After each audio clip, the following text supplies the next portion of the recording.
Welcome everybody to the third quarterly Q&A of 2025, the 11th quarterly Q&A on this channel, and for now at least, the final quarterly Q&A that we are going to be doing ever. I emphasize that for now because you never know how things are going to change in the future, but for now, the plan is to end quarterly Q&As and start doing weekly Q&As where every Saturday night, rather than doing a week in review where we are basically forcing ourselves to talk about wrestling shows that we either didn't watch, didn't want to watch, or didn't enjoy, we will begin from now on basically just talking about our week and how our weeks went. And if we did watch wrestling, we can talk about that too. And just having an open forum Q&A where anyone can kind of ask whatever they want. So, John, how are we feeling about the beginning of a new era and the end of the previous era? I mean, I wish it was under better circumstances. I think part of why we're ushering in a new era is we just feel very disconnected, mainly from the Western product. Although I will say I am little by little watching more of AEW relative to WWE because WWE is just they've really become a financially predatory company to me, pricing out families, doing extensive lucrative deals with the Saudi government, et cetera, et cetera. And also, we're just in a fascist moment here in America where Trump is trying to entrench authoritarian structures of power in the country, and WWE is kind of soft collaborating with that. Photo ops with RFK, showing up at the White House for the presidential exercise test or whatever, Yeah. reinstituting that in schools and stuff like that. So it's caused us, with our pangs of conscience, because we have been very outspoken leftists over the years, to make a decision. And yeah, I think weekly Q&As that are more just talking about the world and how we're doing in it and stuff like that, and what are we doing, whether politically, content consumption wise, whatever, I think is a good shift. But as far as the last four now quarterly Q&A, I hope we can go out with a bang. So I'm ready for the first question. Fantastic. I didn't even remember to count how many questions we got this month, or this quarter, I should say, before we went live. But for the first time in a little while, it feels like Super Blue is not the majority of the questions. He did enter his 15, which is wonderful. We thank you, Super Blue. But we also got 10 from Amari, 2 from Abel, 3 from Rotten Butter, and 5 from Alex Foster. So that's 20 more on top of Super Blue's 15. So I say, let's get into this thing. First question from Super Blue. How do you feel about AI art? You know, okay, so here's my measured position on it because really, I'll be honest, I kind of oscillate day to day. For me, I want to try and take a holistic approach to this. If it wasn't so energy intensive, I don't think I'd hate it nearly as much. I think the cost, energy wise and resource wise, when you think about water and electricity and stuff like that, to produce this art or just to produce any AI based content, and I know you folks specifically on art Super Blue, and I'm going to try and keep it there. But just in general, AI content production, very energy intensive. I think in America, I would opt for open source AI. That's what China has done with DeepSeek, and I think they've had immense gains from that. Aesthetically, I would say it's not really my thing, but I think there's going to come a point where it's indiscernible. So how can you say? And do I think AI art has a place in the broader mass culture? Sure, because I'm sure people felt like, oh, TV is going to be the death of art or the radio is going to be the death of art. And I don't want to be that guy. I just don't want humans phased out of cultural production. I think that's my other fear outside of resource intensiveness is I don't want AI art to be a pretext to keep people chained to their jobs because oh, you don't need to be at the writing desk or the easel or whatever because AI is just doing all of it, you know. And that's the thing. I still want art produced by humans. I still think there's going to come a time where that production is going to be indiscernible. And I won't really lament that time so far as it doesn't cost us the fucking planet. So I definitely think AI art has a place, but I would love it if it was in a system where artists, that being human artists, were taken care of, were vouched for. I mean, I've said a few times on this podcast, and I know this isn't quite an art, but it's art adjacent. And then you know what? I would argue to a degree it's an art, but like voice actors get paid like shit. Animators get paid like shit. If we had a system that really took care of everybody, I honestly wouldn't give two shits again beyond the resource consumption, which I really want to be emphatic about.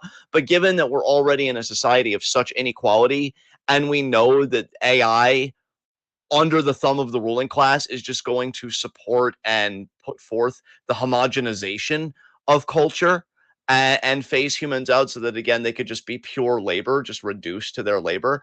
That's what scares me about AI, is the socio-political climate around it, not necessarily the technology in itself. I think I've said enough, and I was more concise than usual, so I'm going to hand it over to you, Ashton. How do you feel about AI art?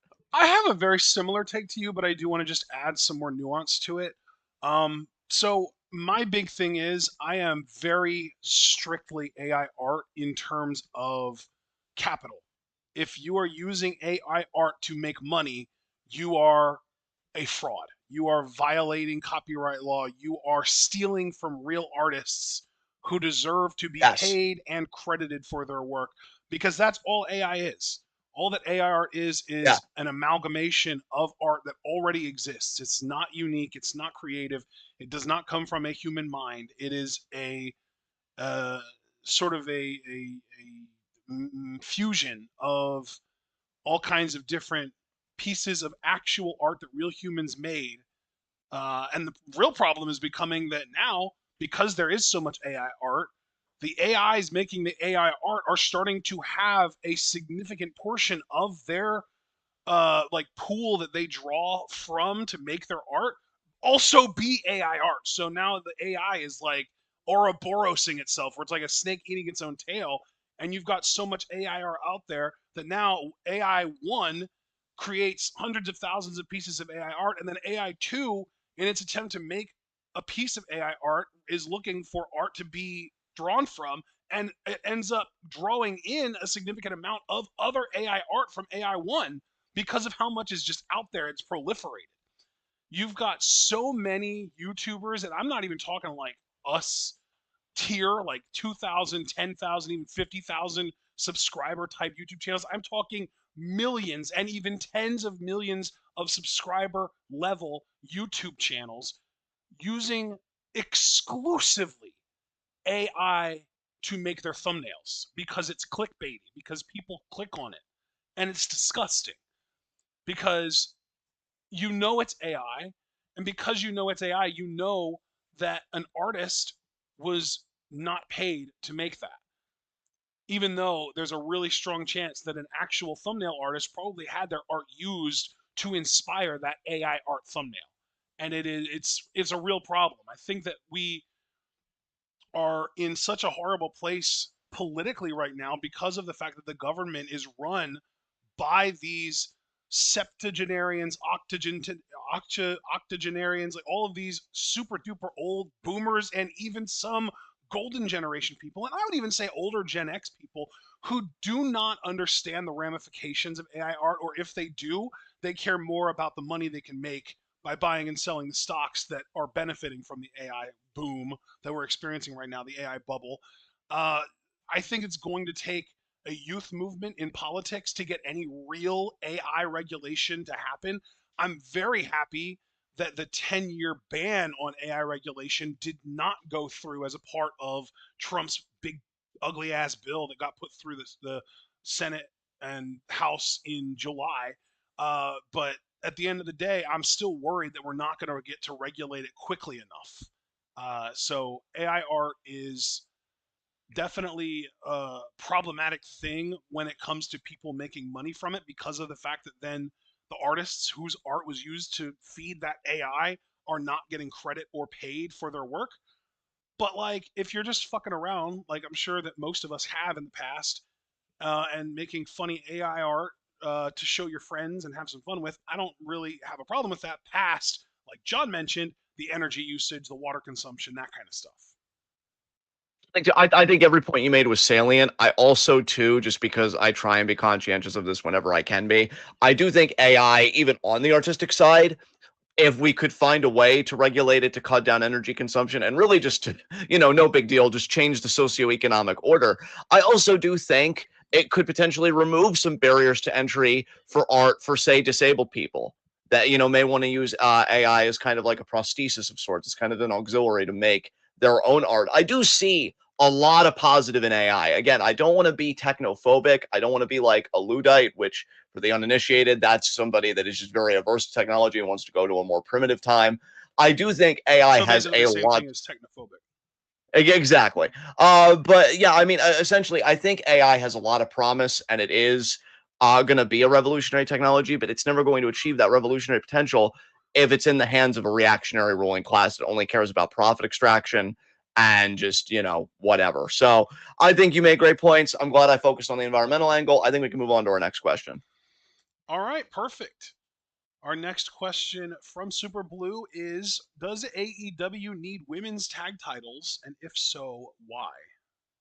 I I'm gonna say straight away that I don't watch enough of the product to give an informed opinion on this. I would just say that women's tag titles, given our experience with WWE, you've got to really care about it, and you really have to have a plan. Like, if I were to make women's tag titles in like a hypothetical promotion, I would at least do it if I knew that I had a minimum of 3 women's teams that I really liked and I wanted to see together. Like this women's team, they're kind of like my Motor City Machine Guns. This women's team, they're kind of like my Beer Money. And this women's team, I could see being my Team 3D or something. Like you have to have a plan. This because what I don't like about the concept conceptually of women's tag titles is it's fluff to give women that you want to give card space to something to do. Like I think championships, we know competitors make championships, they're props.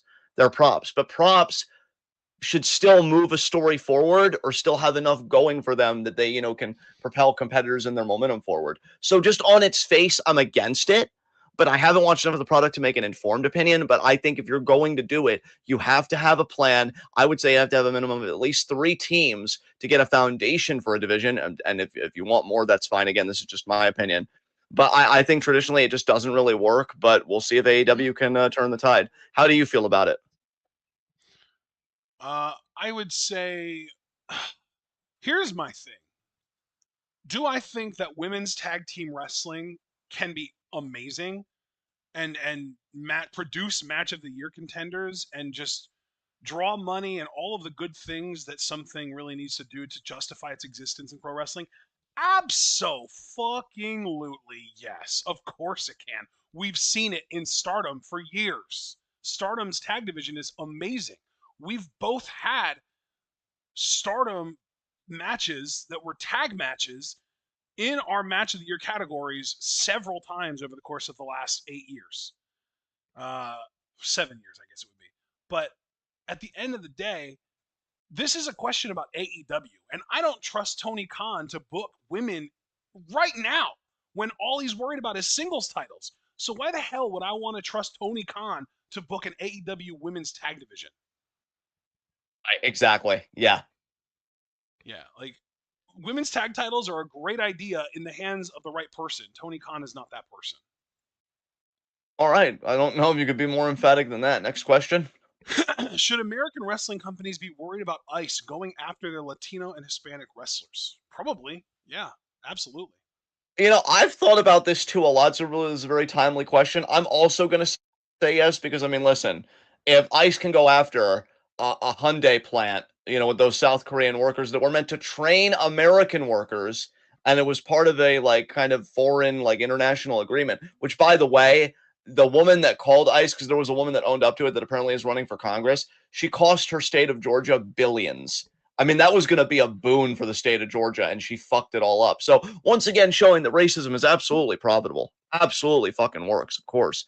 So, if it can happen in a context like that, I don't think anything is off the table. I do think because Trump has a fondness for WWE and, he's kind of in tight with them. I mean, again, we see the photo ops with RFK. Triple H went to the White House. They might have a veneer of protection, but I wouldn't take that for granted. Because my thing is the best thing to always know under fascism is nobody's safe. Even the people that might be financing in the beginning, fascism is that Ouroboros. Like pretty soon, it's going to eat itself. It's going to cannibalize itself. Yep, So yeah, I absolutely would say it's a legitimate concern for sure. definitely. All right. All right. Fourth question from Super Blue: what good does it do to release the Epstein files when Trump has immunity and can pardon himself? Here's the thing about the Epstein files. I agree with people that say we shouldn't need the files. We should just believe women. Like we should just have that culture where like the testimony of all the women that have come out and have said this about Trump or this about Epstein, like that should just be enough. Um, I don't even know. See, here's where I struggle with myself, right? Because on one hand, we're seeing Trump even lose members of his own base. Like even MAGA Christians are like, I've been praying on this and I think Trump's evil. And look, whatever gets you away from the cult, cool. It is a bit annoying for me, but obviously, you know, it's always going to be annoying to somebody when you see somebody finally join the right side of history after God knows how long. It's like, well, where have you been when all the other stuff went down? But I guess whatever gets you there, right? But I think for me, for like the dyed in the wool cultists, the people that are like, I would lay down my life for this man, no documents are going to matter because I feel like it would just be said like, oh, the Democrats forged those or those Yes, aren't that's real. exactly what I would fear for sure. And well, here's the thing though. From what I understand, already now, a majority of people in various swing states are already swinging in favor of actually impeaching Trump. And these are swing states that Trump won. Yeah. So obviously, like you've pointed out, we're going to find out real easy how big Trump's absolute diehard fan base is.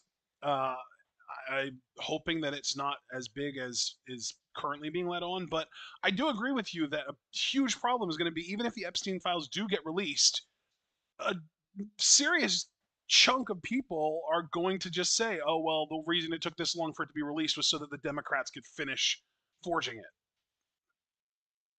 To get too far afield here because Super Blue asked a question about Charlie Kirk later in the Q&A, and I feel like the conversation that I want to have would be more appropriate there. But bro, we have a political class beyond being predatory and rich and all that stuff. But even the good faith politicians that we have, and I kind of even vomit in my mouth saying that, but just playing ball and saying that there are good faith politicians, I feel like so many of them are out of their fucking depth with the world that we're in. Yeah. Like we all need to understand, in my mind, that we are in such a different political climate, even compared to like 2016 when Trump first won.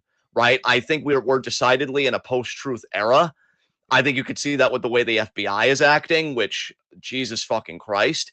I think we're in an era where it's really defined by almost nihilistic political violence and political violence that, I mean, I know it sounds weird to say, but I think where political violence has almost crossed over into a kind of meme territory. When you look at Charlie Kirk shooter and then you look at this ICE Dallas facility shooter most recently, and I just don't think and so what I'm saying is I think political violence, to put it more straightforwardly, is being more and more informed by internet culture. And you and I have talked before about how Congress is so fucking old and gerontocratic. They don't even know what the fuck Twitch is. And if you don't know what Twitch is, if you don't know what internet culture is, you're not going to be equipped to understand the violence that's starting to become normal in America. And so, yeah, I think we're in a completely different political landscape, and it being post-truth, that just means that it's arbitrary. It's whatever whoever has the loudest microphone says that it is, and Trump is the fucking president. So yeah, I do feel like his support is falling. I mean, he's definitely losing people. There's no doubt about that. The last approval rating I heard was like 37%. I mean, that is fucking abysmal. This early in his second term, not even a full calendar year. Jesus Christ. But there is going to be that core that never leaves, and that core is what I worry about, because that core could be your Gestapo, which I think ICE already is. It could be your black shirts. You know, it could just be those people that are like, I would do violence in his name. I would do whatever in his name. And Yeah. when we call it a cult, we need to really understand how serious that is. So yeah, I think the Epstein files, like the longer it goes without them being seen, the less I think it matters personally. Exactly. And I think the right knows Yeah, that, which is why Mike Johnson was smart enough to just end the Congress for I think until this month even. Like he just called it and he was like, okay, we're done. And that was before they could get another vote in. It's like the amount of time that goes by, people are going to stop caring eventually. And when enough exactly. people stop caring, then you drop the files, and even if Trump's name is in them, no repercussions because that's how they play the game. Exactly. All right. Next question. I have a question for you. What's that? Do you ever get tired of being right earlier than everybody else? Me personally? Yeah. Uh, I don't really think that I am. I'm actually very flattered that you said that. But yeah, it is tiring, mainly because the things that I'm right about are the world being a shithole. But is that a precursor to our next question, or are you just thinking No, like, it's just something that I've noticed is that like you very often come up with like the correct answer or the correct conclusion about things far before I do and far before a lot of other people do. I mean, not like 100% of the world, but like a solid yeah, 98. I appreciate that. I'll tell you though, man, it takes a village, because this idea of like political violence being almost like a meme and like political violence fusing with internet culture, that's not an original thought from me. I've seen it from other people, and I'm just inclined to agree based on what we're seeing. Like it's very concerning, the nihilistic streak. But but see, anybody, and I'll credit you for this too, because it's not like you walk around with your eyes fucking closed. Anybody that pays even a modicum of attention would have told you this was coming, because how often have you and I talked about toxic masculinity on this podcast? How often have you and I talked about men being radicalized on the internet? Anybody that paid attention would have seen this fucking coming. And I don't know, man. Anyway, next question, because I'm going to go on another fucking tirade, and we have questions to answer. So Well, it's what's next? another Epstein question. It was actually why didn't the Democrats release the Epstein files when they had full control of Congress? Oh God. Okay, I gotta control my rant here because I really want to go. Super Blue, you didn't do anything wrong, by the way. I'm just so angry at our political class because the cynical, jaded answer. That's I think a thing that's helping me is I'm able to be more succinct if I just parse out my answers. So the cynic in me wants to say because the Democratic Party isn't a true opposition party. They're pantomiming resistance, right? Because they're still serving capital, and I know that there are wealthy people like Clinton and other people that are like liberal supporters that are probably on the list, and maybe they want to protect them. But really, it's just it's either that, which might be the best case scenario, and the worst case scenario might they just might be incompetent as far as like how politics works. I keep saying this, and I'm gonna keep saying it, whether we like it or not. And believe me, I fucking hate it. The right is better at politics than liberals are because they fundamentally understand that politics is about power. The worst thing, okay, that's maybe a bit hyperbolic, so let me dial it back a bit. A bad thing, I think that's more judicious, that happened to the liberal landscape was the era of Jon Stewart and Stephen Colbert. And I say that because that was an era where you thought trouncing Republicans was as simple as getting two separate pieces of footage where they're saying contradictory things. Oh, you contradicted yourself. You're a hypocrite. They don't care. I need people to understand that the right doesn't believe in anything but power. Power and bullying and dehumanizing those they don't like. Because I was even thinking about this today. I was kind of imagining, like, should I get involved in politics? Like, what if I ran for governor? And the one thing that I would attack Republicans for, or at least my Republican governor for, is you don't believe in anything. Your ideology is predicated purely on inventing an other to make an enemy out of. Whether it's the migrant, whether it's trans people, you need an enemy or you have nothing. Nothing. And the thing is, we should have been attacking them from that front from the get-go because the idea of attacking them on some kind of masturbatory logical principle is fucking nonsense. Oh, I said two different things. Oh, let me think about that from the comfort of my Senate seat that I've locked down for 6 fucking years. Like, be serious, right? So like that's the thing. I sometimes I really do wonder if like I'm too cynical but in the wrong way, and that it's not that these are people like rubbing their hands together thinking about how they're poisoning the air alongside Republicans for the next generation, but that they're just too fucking incompetent to do politics properly. So when you ask about the Epstein list and where was the urgency, you could ask the same question about Trump's trial with Merrick Garland. Where the fuck was that urgency? Because if they had it, maybe we wouldn't have him here right now. And where was their foresight to see where the party clearly should have been going as far as left-wing populism? Otherwise, maybe they wouldn't have kneecapped Bernie's 2 bids for the presidency. The Democratic Party, if we want to really just not be so Machiavellian about it, at the very least, you have to say that they show their ass consistently as far as actually doing politics. But anyway, I feel like I'm ranting and missing the plot. So Ashton, if you can throw your 2 cents in, bud, what do you think about all this? It's just really interesting because I'm finding myself disagreeing with you on a lot of these points because you say Republicans care about nothing other than money and power. And I think in my mind, that's corporate Democrats. Uh, Republicans care about the shit that they talk about, or at least a lot of them do. Maybe not all. I mean, obviously, we know that there are grifters who just say shit for money. Right, But right. a massive amount of Republican politicians genuinely do believe in the bullshit that they peddle because it comes from a place of Christian nationalism, and that is their actual belief, Yeah, and white nationalism, which is their actual belief. And then you've got the Democrats who literally stand for nothing, who just say something that they think is the most popular opinion because they want to be elected, because they want the power and the money. yeah. So, like, to me, That's when you fair. say the Yeah. Republicans only care about money and power, that's like, I'm just thinking, like, I think the problem with the political class is the exact opposite of that truth. It's that the Republicans genuinely do care about a lot of the policies that they preach. The problem is that those policies are fucking horrifying. Yeah. No, you know what? That's a fair counterpoint. Because that's the thing. If your base is supercharged by I fucking hate migrants, I want an ethno-national state, you got to be fucking loving this administration right now Yeah. because of the ICE deportations and the concentration camps. Like it is crazy to me. It is crazy to me, just in an abstract sense. Like obviously, it makes sense when you look at material conditions, everything else, but just abstractly, it is insane to me that the most depraved desires in our society are the ones that get pandered to. Like I want universal health care. Best I can do is concentration camps. Fucking what? It really fucks with you, man. I know. I think that's a fair counterpoint that you made. Well, You're but that's right. the thing, though, is Yeah. like you're also dead on right about the Democrats not being an opposition party, and that's because of exactly what I'm saying about them. They only care Yeah. about power and money. They only care about appealing to the billionaires and the capitalists. And if they think that saying that they're pro-gay or pro-choice will get them elected, then sure they'll do that. But their actions are always going to favor the billionaire class. Just tangentially, very quickly, because you mentioned about pandering to gay and trans stuff like that.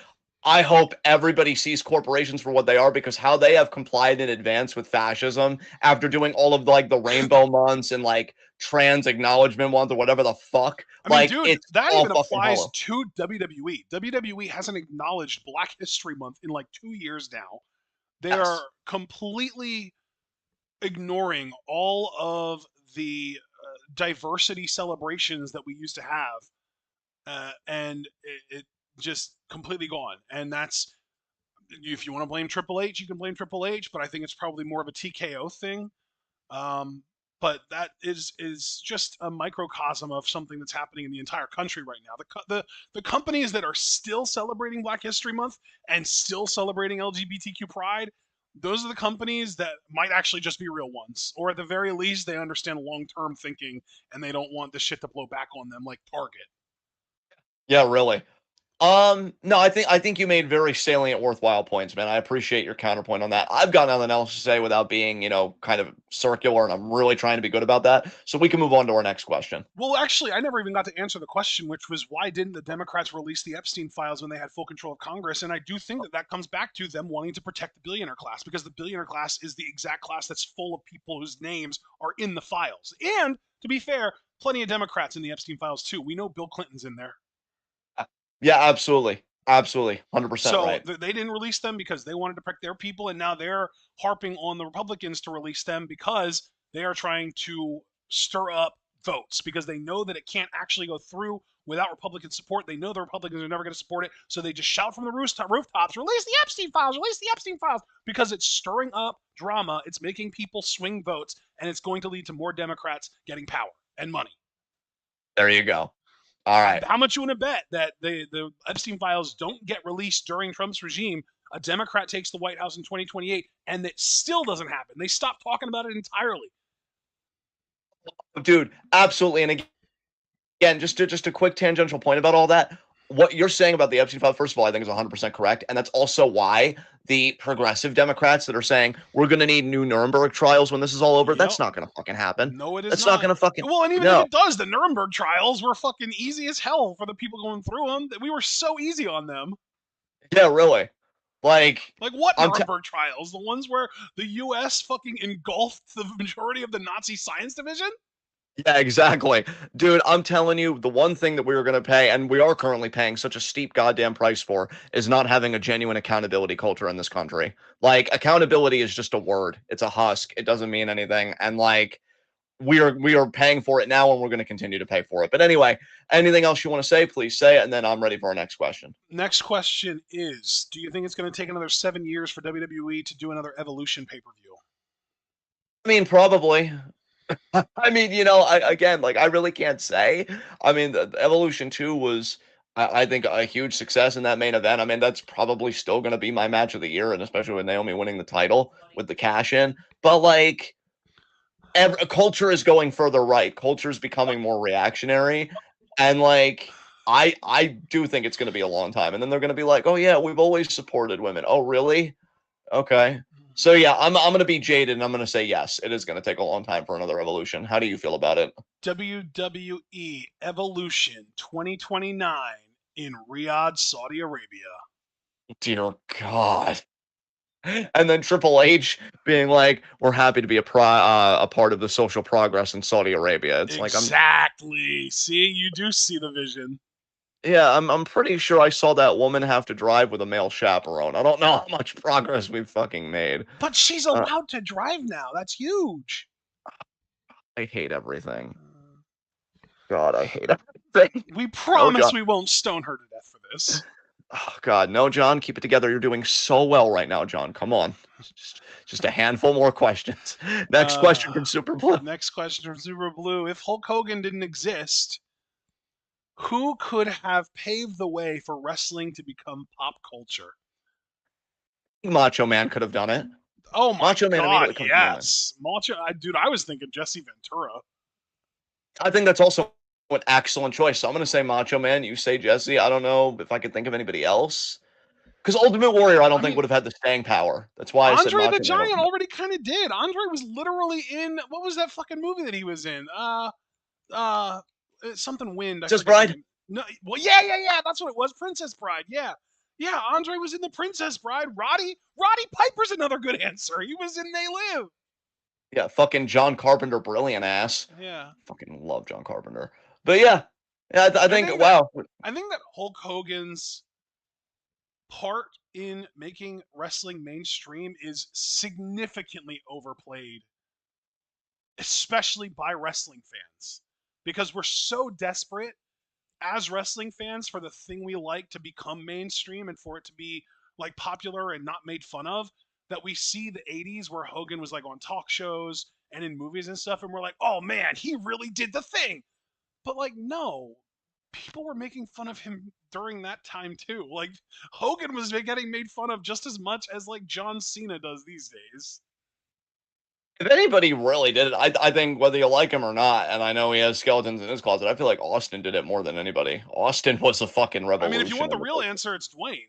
Dwayne is Yeah, the most famous actor in the world right now, and he brings a lot of eyes to pro wrestling every time he comes back. yeah, that is true. That is very true. All right, Yeah. next up, if Seto Kaiba won, oh my God, Super Blue, won the 2024 election, would he be a better president than Trump? I mean, at the very least, we know that he's not on the Epstein list because being an orphan himself, Kaiba as a character has always had a soft spot for children.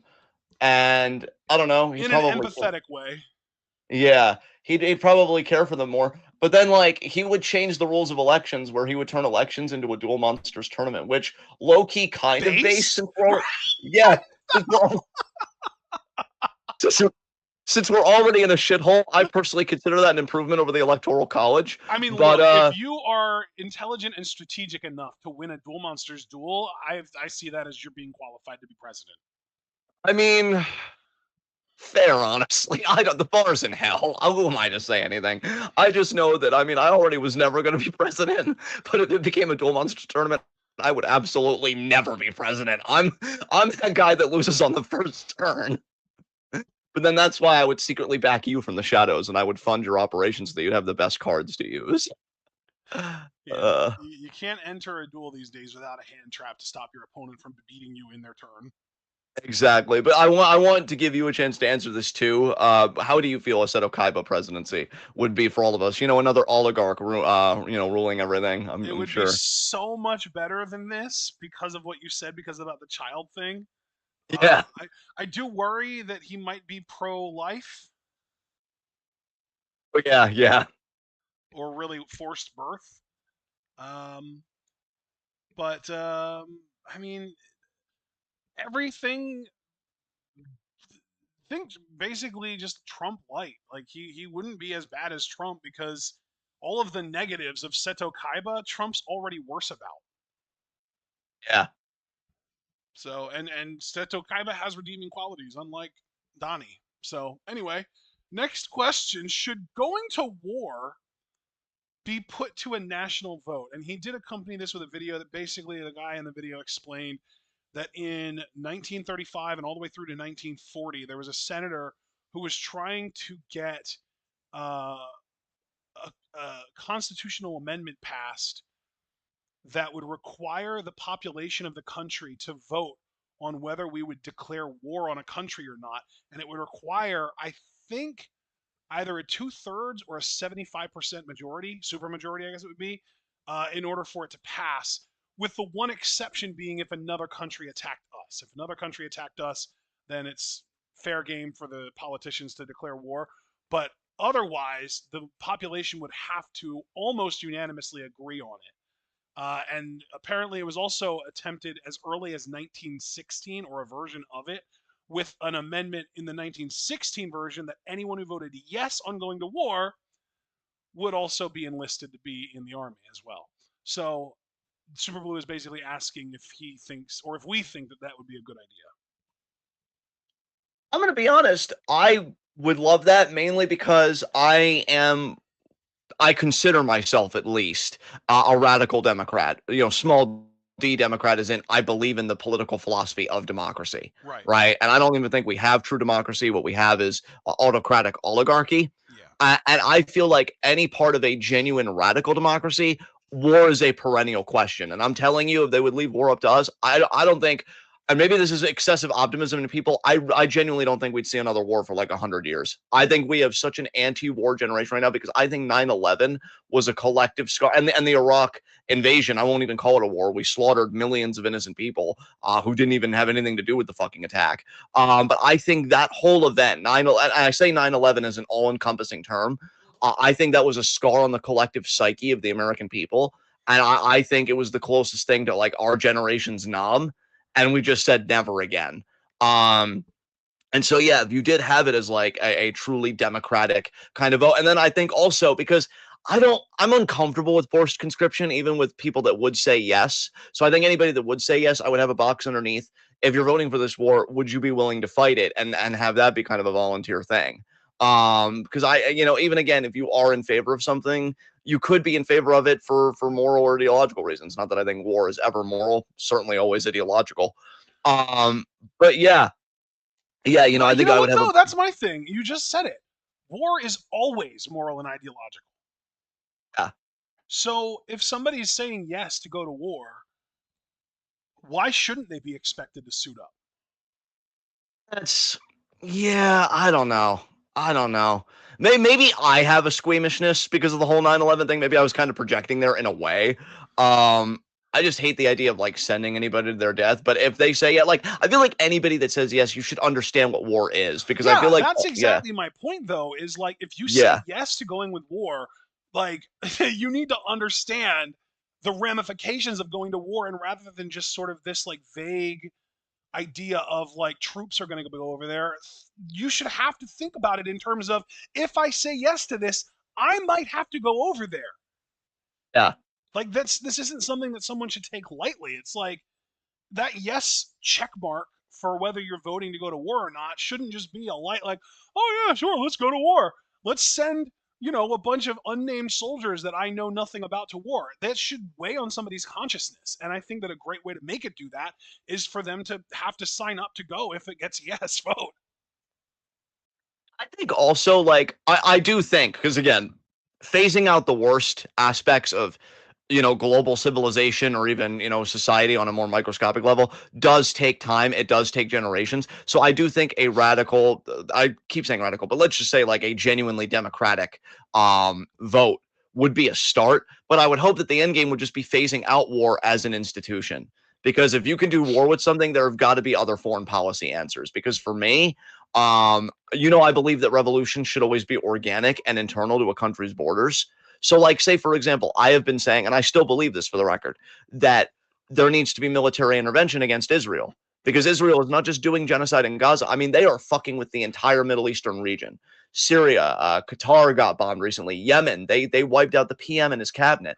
Israel is insane. So I would do military intervention in that case, but if it was viable in an alternative scenario, if it was viable before war, I would just finance resistance groups, like anti-Zionist resistance groups. And I would just hope that that would be enough. Like I think there's always an answer to deal with despotism and autocracy. And I look at war more as a last resort because war Right. comes at a hell of a fucking price. Right. So if a vote would happen today, you would say no because you don't think that war would be the correct solution to what's going on in Israel. Because I think divesting would be sufficient enough. Right. I think if you divested, and then maybe even if you took that divestment and you invested in pro-Palestinian groups, Right. hell, I will say it, even if you invested in Hamas, which is only like the militarily resistance group, that I think is preferable to full on war. Right. So yeah, it would be a no vote, but from a strategic basis, certainly from a moral one, I think Israel needs to be stopped. But strategically, there are other ways to do it. So, Agree. All right. all Well, right. so yeah, I would actually absolutely love if that was a real thing, but it's if they couldn't pass it during World War II, 1935 to 1940, it's not going to happen. Imagine that, right? Like, man, this was horrifying. I mean, I saw things that I never want to see again. Should we maybe not do this? Nah, the next war will be better. What the Jesus Christ. Yeah. All right. Next Next. question. Why or no, not why. Who would win this six-way promo battle? And the names listed are The Rock, CM Punk, John Cena, Stone Cold Steve Austin, Kevin Owens, and MJF. Personally, I'm torn between Cena and Owens. I think I'm gonna say Cena by a razor thin margin for me. Ah, Huh. so yeah. Interesting. I am extremely confident that Stone Cold Steve Austin would win, but it also does depend on the context because if this was a promo battle that took place in AEW or Ring of Honor, then MJF would win because the crowd loves him already, more than everyone else already. Yeah. If it took place in the 90s, then Austin and Dwayne would probably win, one of the two. If it took place in like '06, then I would put my money on Cena. If it took place in 2011, I would put my money on Phil. Because, like, how do you determine who wins a promo battle? Crowd reaction? That depends entirely on who the crowd is. That's very true. Very true. So if we're talking like neutral site, literally just who is going to rile up a crowd that doesn't know who any of these people are and get them on their side the most, I would say Stone Cold. All right, well there you go. I do think that Cena is a close second, though. I think Austin or Cena are like top two for me. Yeah, yeah, definitely. All right, next up, who will win a championship first? Ray Phoenix, Penta, or both of them at the same time, aka tag titles as a team? I'm tempted to say tag titles, but you know what? I'm gonna say Penta first. I agree on Penta. I think Penta is probably going to win the IC title either by or at next year's Mania. All right, well, that's a bold prediction. Yeah, I can definitely sign on to that. You guys know I think the World of Phoenix, but me thinking the World of Phoenix isn't the same thing as WWE thinking the World of Phoenix. Yeah. Obviously, because my assessment is better. But because they have the power and they have the pencil. So yeah, I definitely think Penta is going to win a title first, especially because he's still on Raw, which I think WWE treats as more important because of the Netflix deal. So there you Yes. go. All right, next question from Super Blue. I believe we're up to 12 now. If John Cena gets inducted into next year's WWE Hall of Fame, which I think is very easy to expect, who do you think should induct him? Either Edge or Orton. I And think, yeah, honestly, I would love yeah, it if they could bring back Edge to do it, but I don't think they're going to be able to. So I would say either Orton or Cena's father, Mr. Cena. you know what? Yeah. It's like, I was part of some of John's greatest rivalries. I got slapped in the face by Edge. I got punted by Orton. Exactly. Yeah, he was with him the whole time. He was right there along for the ride practically. Yeah, there you go. There you go. I'd also put as like an honorable mention. I could also see CM Punk doing it. Him and John, I think, have such a unique relationship that I could see that. You know, Um, but you're yeah, right, but I would hate it. I would too, friend. I I would really too. think if it has to be like an actual wrestler, it would absolutely just be Orton. He's absolutely the best choice in my mind. Yeah, But if we're working a little bit out of the box, I think having Cena's dad induct him would be really special. yeah. Not as special as your face, though. I can think of Next two question. worst case Yeah. scenarios. Oh, two worst case scenarios. What now? Yeah, I said I can think of two worst case scenarios. Which are?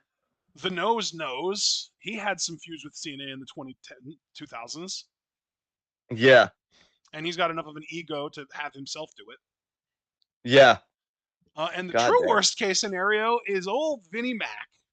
Yeah. Oh my God, can you fucking imagine? Jesus. Cena fucking loves Vince, dude.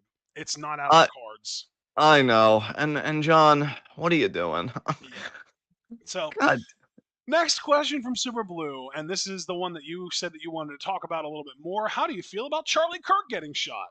Oh my God. Okay, so here's the thing. I'm glad that this question came now rather than earlier because I feel like I would, and I don't mean earlier within this Q&A. I just mean earlier, like in general, like even 2 months ago or whatever. Even though the body it hasn't even been 2 months, you get what I mean.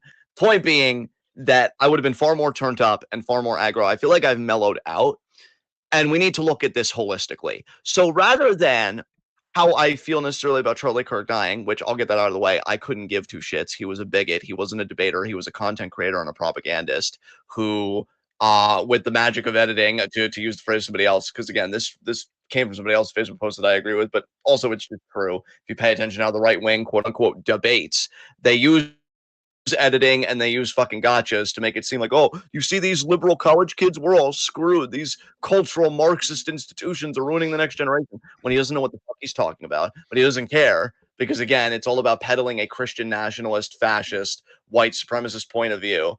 The idea that this man has been compared to MLK makes me fucking vomit in ways that I can't even describe, especially because recently I read King's letter from the Birmingham jail, a fantastic piece of writing. I don't even necessarily agree fundamentally with his political philosophy of pacifism and this and that. I have philosophical disagreements with him, but that was a man. That was a fucking leader. That was somebody that if we had a generation of kings, I would sleep better at night.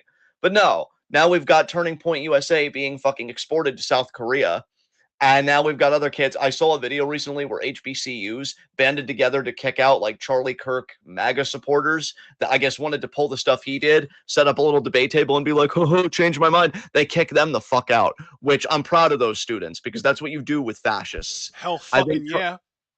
I think Charlie Kirk philosophically has set this country back decades because he has normalized the idea that fascism, racism, sexism, all these things are worthwhile intellectual positions. Saying that a whole race of people or that a whole class of people either shouldn't exist, period, or should be severely socially and materially dispossessed is not an opinion. And it's not a debatable, in my mind, point of view. You're literally saying, like, if I was debating a eugenicist and they're like, you know, that's cerebral palsy, you look like a wretched human being with those really thin legs. I think it'd be better if you were dead. How do you debate that? How do you debate on the basis of, well, here's why I think I'm entitled to life? Like, that's insane. That's That's when insane. you turn around, bend over, and show them your ass and tell them to eat it. Exactly. Exactly. And the problem with Charlie Kirk and the people carrying water for him, because he has gotten so much more press coverage than the Democratic fucking senators that were assassinated, I think only Melissa a few months Hortman and her prior. husband, yeah. Exactly. Melissa Hortman and her husband. You would have thought that it was the same as loitering with how little fucking coverage that got compared to this. Now, Yeah, so and I've said meanwhile, my the guy that did that had a whole ass hit list of Democratic politicians that he was going to go to next if he didn't get caught.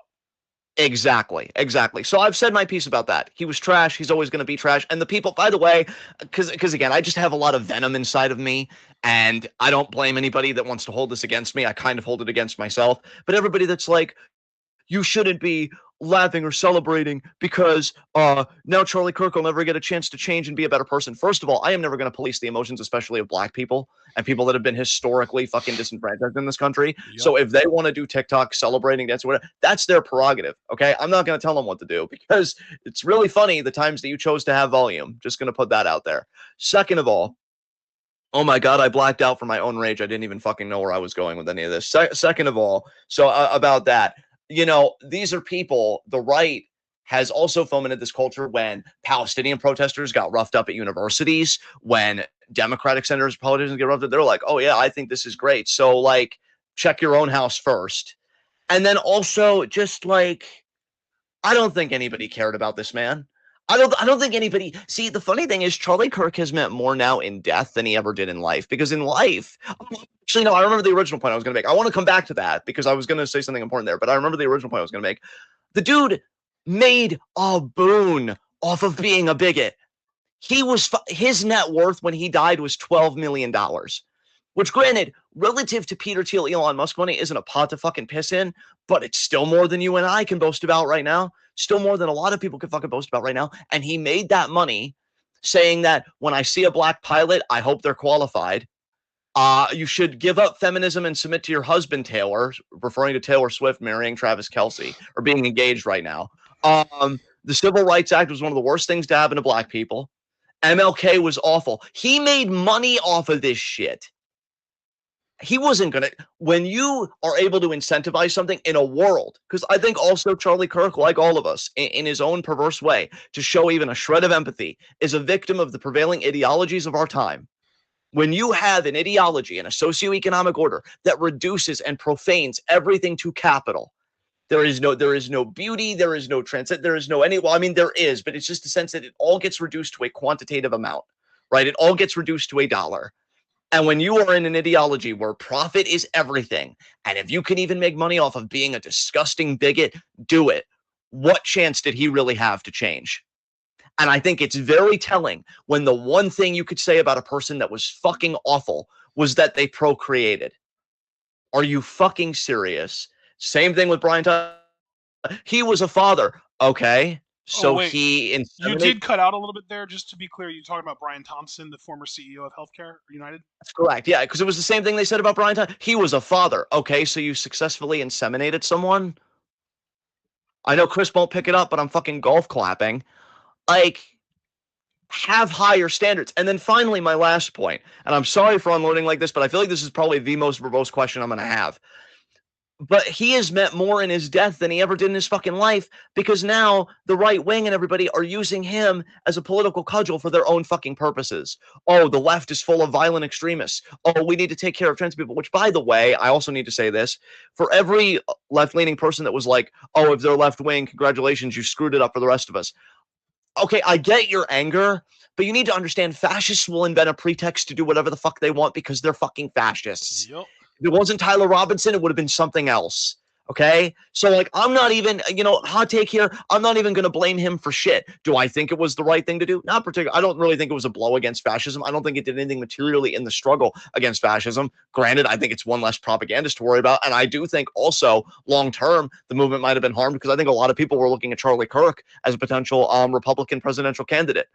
But now what I worry about is the vacuum that Kirk left. I worry about the Nick Fuenteses of the world filling that vacuum. So we're going to have to wait and see how that goes. But they are squeezing every last drop of this man's fucking death. I think the only person that genuinely cared about Charlie Kirk was Candace Owens. That's it. Because even his wife, what kind of a person? Now, he has an open casket. And she is like hovering over it, and you can hear her. It's picked up audibly, like, oh, I love you, Charlie, or like whatever. But you're having somebody film this. Like, I don't know. To me, that's fucked, man. I'm sorry. Like an open casket, everything. You're filming all this, like you're content farming it, and then Yeah. you want to have this whole fucking memorial, which, let's be honest, was a fucking Nazi rally. Stephen Miller practically plagiarized Goebbels and one of his speeches. Somebody did a post where it was a side-by-side comparison between Miller's speech and Goebbels' speech to Nazi Germany, and the parallels pretty fucking evident.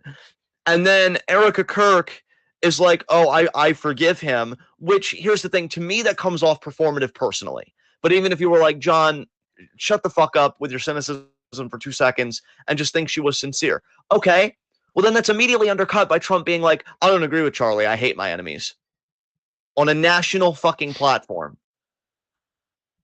I just, people have compared it. I forget the guy's name, whether it was Wustel or Hostel, or it was some German Nazi soldier that was very young, and he died, and he became a symbol for Nazi Germany to be like, this Oh is why our cause yeah. is right. Yeah, yeah. Horst Wessel. Horst Wessel, that's right. So this could be their Wessel moment, which they definitely want it to be. I think Trump wants a civil war in this country, and he wanted to use Charlie Kirk as a catalyst. For God's sakes, the man was asked, Trump, how are you holding up? Oh, I think pretty good. And if you see right there, that's the ballroom being constructed. Nobody loved it. That's the real tragedy, is that Kirk lived such a shitty, bigoted life, and he supported an ideology that couldn't give two fucking shits about him. Not one. Not one. Again, Candace Owens, I think, was the only friend that he had. And I'm sure his children loved him because children don't know any better. Hey, there was a time I loved my father too, and he was a piece of shit. But that's it. That's fucking it. Everybody else is like, I had the last conversation with Charlie, and I can tell you he wouldn't have wanted this. No, I had the last conversation with Charlie, and I can tell you he's at the exact opposite of this. You're all fucking ghouls that don't know what it means to truly love or be loved, and you make me sick. And Charlie Kirk also makes me sick. He won't be missed, and if we're seriously elevating him again to the status of particularly Martin Luther King, you're disgusting, and you know what you're doing, and we know what you're doing, and fuck you, honestly. So I think that's all I'm really going to say about it, because I think there is a broader conversation about, the rising tide of right-wing violence, which, by the way, most politically motivated violence in America is caused by right-wing factions. So I understand people's complaints about BreadTube and the left. There are genuine deep criticisms of BreadTube and the online left, but we're not the ones radicalizing mass shooters. It's the right wing. It's always right. And plus, the right wing controls every fucking branch of government. So I really don't care to hear about the left right now, unless it's about how we can gain that power to actually do good shit. Because that's the only conversation worth having. Because we're not the ones radicalizing domestic terrorism. The fucking far right is. That's all I've really got to say about it. What do you want to say about Charlie Kirk? I really don't have much to say, honestly. I do think that the idea that someone can just get shot in broad daylight like that is pretty terrifying. Yes. Um, but on the other hand, I do also think that it is worth noting that Charlie Kirk himself supports people being allowed to get shot in broad daylight because he literally said that it's worth people getting shot and killed in order for us to continue having the Second Amendment. Yes, And he so did say that. he So, literally yeah. exactly said that. So, as far as I'm concerned, Charlie Kirk died standing up for what he believes in, which is the right to bear arms. I wanted to be an asshole, but I think you said that so perfectly. Let's just move on. I will also say though that like the world is 100% a better place without him in it, without a doubt. Dude, I don't think there should be any shame in saying that. Like, I really And am here's the thing concerned. too. I just Yeah, want to add this: his wife yeah, and kids are also better off without him. yeah. Although to be fair, his wife might just pick someone worse. I don't know. Dude, to be perfectly honest, like, okay, so first of all, to be perfectly honest, I'm really becoming concerned that we just can't call bigots and fascists when they are genuinely bigots and fascists. I understand that for some people it's like kind of a catch-all term, and I get that and I appreciate that. Charlie Kirk genuinely was. I mean, there's just no fucking denying it. Um, I am concerned that we can't call them out for what they are, and we feel the need to like honor their memory because about respecting the dead or some cultural war that's bullshit. So that's one thing. Secondly, Erica Kirk low-key terrifies me. Because the stuff that I've heard her say and just how she's posturing in the wake of all this, I'm like, oh shit, you were ready for this. Like I don't know, man. She scares me. I don't think she's like this grieving widow. I think there is calculation there personally. I think she is ready to take over Turning Point USA as its new president and do God knows what with it. And again, Turning Point USA, we're seeing variants of it in South Korea and other areas. Like this is a far right moment globally. We need to understand that this goes far beyond our borders, and we need to understand why far right politics specifically are having such a moment in the global geopolitical order, again beyond U.S. borders. But yeah, anyway, I think you said it perfectly. If there's anything else you want to say, please feel free to do so. If not, I'm ready to move on to our next question. Let's move on. Our next question is what are your Oh, okay. This is what it is. Preview and predictions for No Mercy this Saturday. Right. One of us should pull a card up, I'm guessing, so I got it we can pulled talk up about this already, my adequately. friend. Javon Evans versus Josh Briggs. I'm gonna say Javon. You know what? Javon should win 100 times out of 100, but this is NXT, so I'm going to pick Josh Briggs. Fair. Jordan Fair. Grace versus Blake Monroe in a weaponized steel cage match. You would think Jordan would just get the win, but I'm low Agreed. key thinking Blake. But you know what? I'm gonna say Jordan. I'm Part not of gonna me, overthink it. part of me, and now this is like me being extremely vulnerable and allowing my inside thoughts to become outside thoughts, and maybe even you could argue that these aren't just inside thoughts, that these are like intrusive thoughts. Part of me thinks that Jordan might get wrapped up into this whole Masha Slamovich controversy that's going on because they were super fucking tight. Oh boy. And that Okay. that thought alone makes me want to pick Blake because if NXT caught wind of this whole Masha situation, she was kind of adjacent to NXT. She has worked a match for them before or two, and maybe they plan on using her again. They find out about that, and then they find out that Jordan and her are like in cahoots in a lot of ways. They're tight. They're good friends. They do a lot of stuff together. I would have to worry if I was NXT about any of this shit blowing back on Jordan. And if I was worried about that, I might be a little bit weary of having her get a big win on a big PLE. This, close to everything happening. Yeah, that is fair. But That is, yeah. but I'm not NXT, and NXT kept the Velveteen Dream on TV for months after he was accused of all kinds of predatory shit by teenage boys. Yes. So I'm going to pick Jordan Grace to win here. All right. Yeah, I think we're both agreeing on Jordan. So next match. Sol Ruka defending the Women's Speed Championship against Lainey Reed. Okay, is it bad that I think Lainey Reed might actually just fucking win this? I'm picking Lainey Reed to win this. Oh, so we're in agreement. Okay, I'm also going to go Lainey because we're in hell. So, And Sol still has the North American Women's title. Yeah, she does. So even though Lainey Reed doesn't wrestle like a speed wrestler at all, she is the new pet project for whatever fucking reason. And she's also probably joining Fatal Influence on this same show, which brings us to JC Jane versus Lola Vice for the NXT Women's title, where I expect Lainey to help JC retain. Did you say same? Yes, I said agreed. Okay. Ethan Page defending the North American title against Tavion Heights again. I would love if Tavion won, but I'm thinking Ethan retains. Yeah, probably. I'm going to sign on. Oba defending the world title against Ricky Saints. Oba.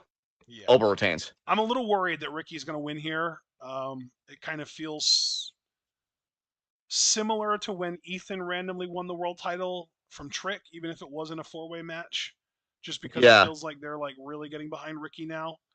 But I am still going to stick with Oba in hopes that we do eventually get that Oba Javon rematch, and Javon is the one that beats him for that title. So there we go. No Mercy preview predictions.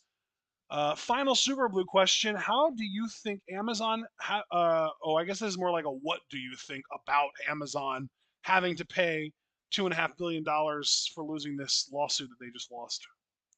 I mean, I think it's good anytime a corporation is even held mildly accountable, even. So I'm celebrating it, but I know that Amazon is still going to make a shit ton of money. Also thanks to people like me, I still shop on Amazon, so like I'm not trying to cap here. But I do think it's a nice win for the people that got scammed. I just wish that there was a greater culture, again, just broadly speaking, a greater accountability culture.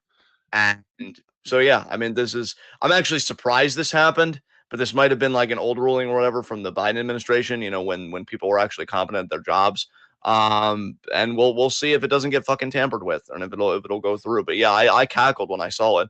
So yeah, anytime a corporation suffers even a little bit, I think it's cause for rejoice and celebration. So yeah, the accountability is the only real win here, because how sometimes we'll see like some like billionaire getting fined so many $1 million or losing a lawsuit for so many $1 million, and we're like, oh well, that's a drop in the bucket. yeah, exactly. That's literally this. $2.5 billion is approximately 0.1% of what Amazon is worth. Crazy that we live in a society like this, huh? Yeah, apparently Amazon is worth their market cap, which is like an idea of what they're worth, is closing in on $2.5 trillion. Isn't that wonderful? That is. Wow. Are we going to see any of that? What do you think? No. We already see that, John. That's why Prime gives us free deliveries. Of course. Thank The goodness. money that we save on delivery fees by ordering Prime every month is what we're seeing of that money. Yeah, of course. I'm so slow. I'm sorry, everyone. See, yeah, this is where you got to learn capitalism. Yeah, no, thank goodness you're here. It's They're like doing a clearly pod. passing their profits on to the customer. It's so brilliant and kind. You could even say that those economics are trickling down. True. Amazing. That's a great point. Yeah. Amazing. Yep. Yeah. All right. Now that was the last super question. So next set of questions. This is Abel now. We have two questions from Abel. The first one is, what are your thoughts on the career, life, and legacy of Hulk Hogan? Uh, Jesus, I really don't want to talk about this piece of shit. You don't have to if you But don't want to. no, it's a fair question. No, look, I agree with Ashton that I do think Hogan's legacy is a bit overstated, but he did still have a legacy. It's just a shame that, he undercut it by being a shitty person.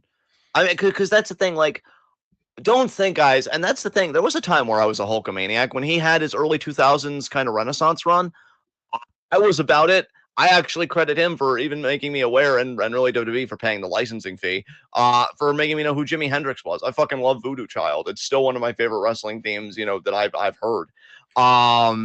So yeah, I was a Hulkamaniac. What do I we loved when think he the beat. odds are that Hulk Hogan actually had anything to do with him using the Jimi Hendrix theme?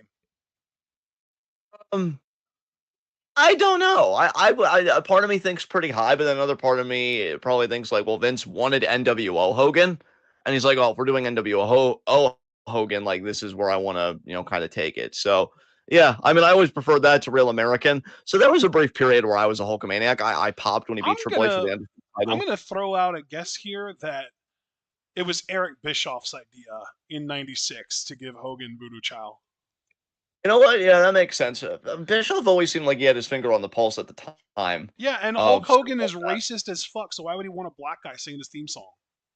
But you know what though? It's the same kind of racists that are like, I hate black people, but go back and catch that football for me. Like they like Oh blackness God. when it's. I mean, am I right though? Like, I'm saying oh God because of the fact that you're right. Yeah, it's like yeah, gross. like they love the cultural production of blackness, but they don't like blackness as a fully embodied experience, and that's really disgusting. Um, but no, that's the thing. Like, I think why I get so angry at these figures is that they do mean something to people. And I think when you do mean something to people, whether you want to call it a parasocial relationship or not, which I do think it is for the record, it doesn't change the fact that there is like a mutual responsibility. I say mutual because fans also have a responsibility to the talent, to not stalk them and not do any of this fucking shit that we're seeing happen, particularly to female talent, stuff like that. So I don't want to like ignore that. But on the talent side, especially when you're the profile of Hulk Hogan, I think you have a responsibility to be the best version of yourself for other people. And you had a lot of young black fans that you like broke the fucking hearts of when you were caught on that tape. And then it's bad enough that you were caught on that tape because look, I have been very candid myself about the prejudices and stuff I have unlearned and I still need to unlearn. I still need to unlearn being ageist because sometimes I look at an old person Why? and I'm like, fuck. Well, because here's the thing. It shouldn't be ageism. It should be I'm against gerontocracy. There is a difference. But I feel like in my upbringing, I've conflated the two. And now I just have this animus in general towards old people. And that's not fair, right? That's not cool or okay. And I'm working on it. But I'm always against gerontocracy. Fuck rule by the old. I It's want to not just working. ask a genuine question Sure. here. How do I even phrase this? As a general rule, I give the benefit of the doubt to anybody that I don't know, unless they're old. Is that ageism? I feel like in a way, yes. Um, but again, like I feel like the way you and I have come up, where we just see that so many old people tend conservative and conservative ideology actively depreciates our lives. Yeah. Like I get the animus, but also there are a lot of progressive old people and people that are very liberal and well-meaning and stuff like that. And so I don't want to do like a broad net, and I know that's something I have to I unlearn. see But what you're point saying. being, keeping the focus on Hogan. I apologize for interrupting when you just wanted to get back into the frame of things, but like at the same time, we always talk about how like it's racism because the people doing the oppressing based on race are the people running the country, right? Yeah, yeah, that's true. So how can we be ageist when the people running the country are the old people? That is a very fair point. That is a fair and salient point, and I would say that ageism at that point would be much like the racism of the regular people, where it doesn't have any real power. It's just an attitude, a temperament towards a certain group of people, and it's not that it means nothing, but that it's not going to materially affect them in any way. Like me being ageist isn't going to affect old people receiving Social Security, right? But if I was a senator that was ageist and was like, man, we need to accelerate these old people dying, and then I put forward a plan to either privatize or slash Social Security benefits, yeah, then it becomes a problem, right? So absolutely, it's a fair See, but distinction. But I think in that way, you and I might feel prejudice towards old people, but actions speaking louder than words, we value policies that benefit old people yes, because we yes, are very pro Social Security, pro Medicaid, Medicare, pro healthcare for all, Christ. And yes, like, those are things that would disproportionately help old people more than young people. yes. So, from a Uh, systemic standpoint, we are absolutely not ageist, but at the same time, we're definitely prejudiced against old people. and that's the thing, to bring it back to Hogan. I Fuck think him. where his racism was more dangerous than the quote unquote average racist is that even if it was late, like, 2024, now we're in 2025, he still, his name still meant something to a degree.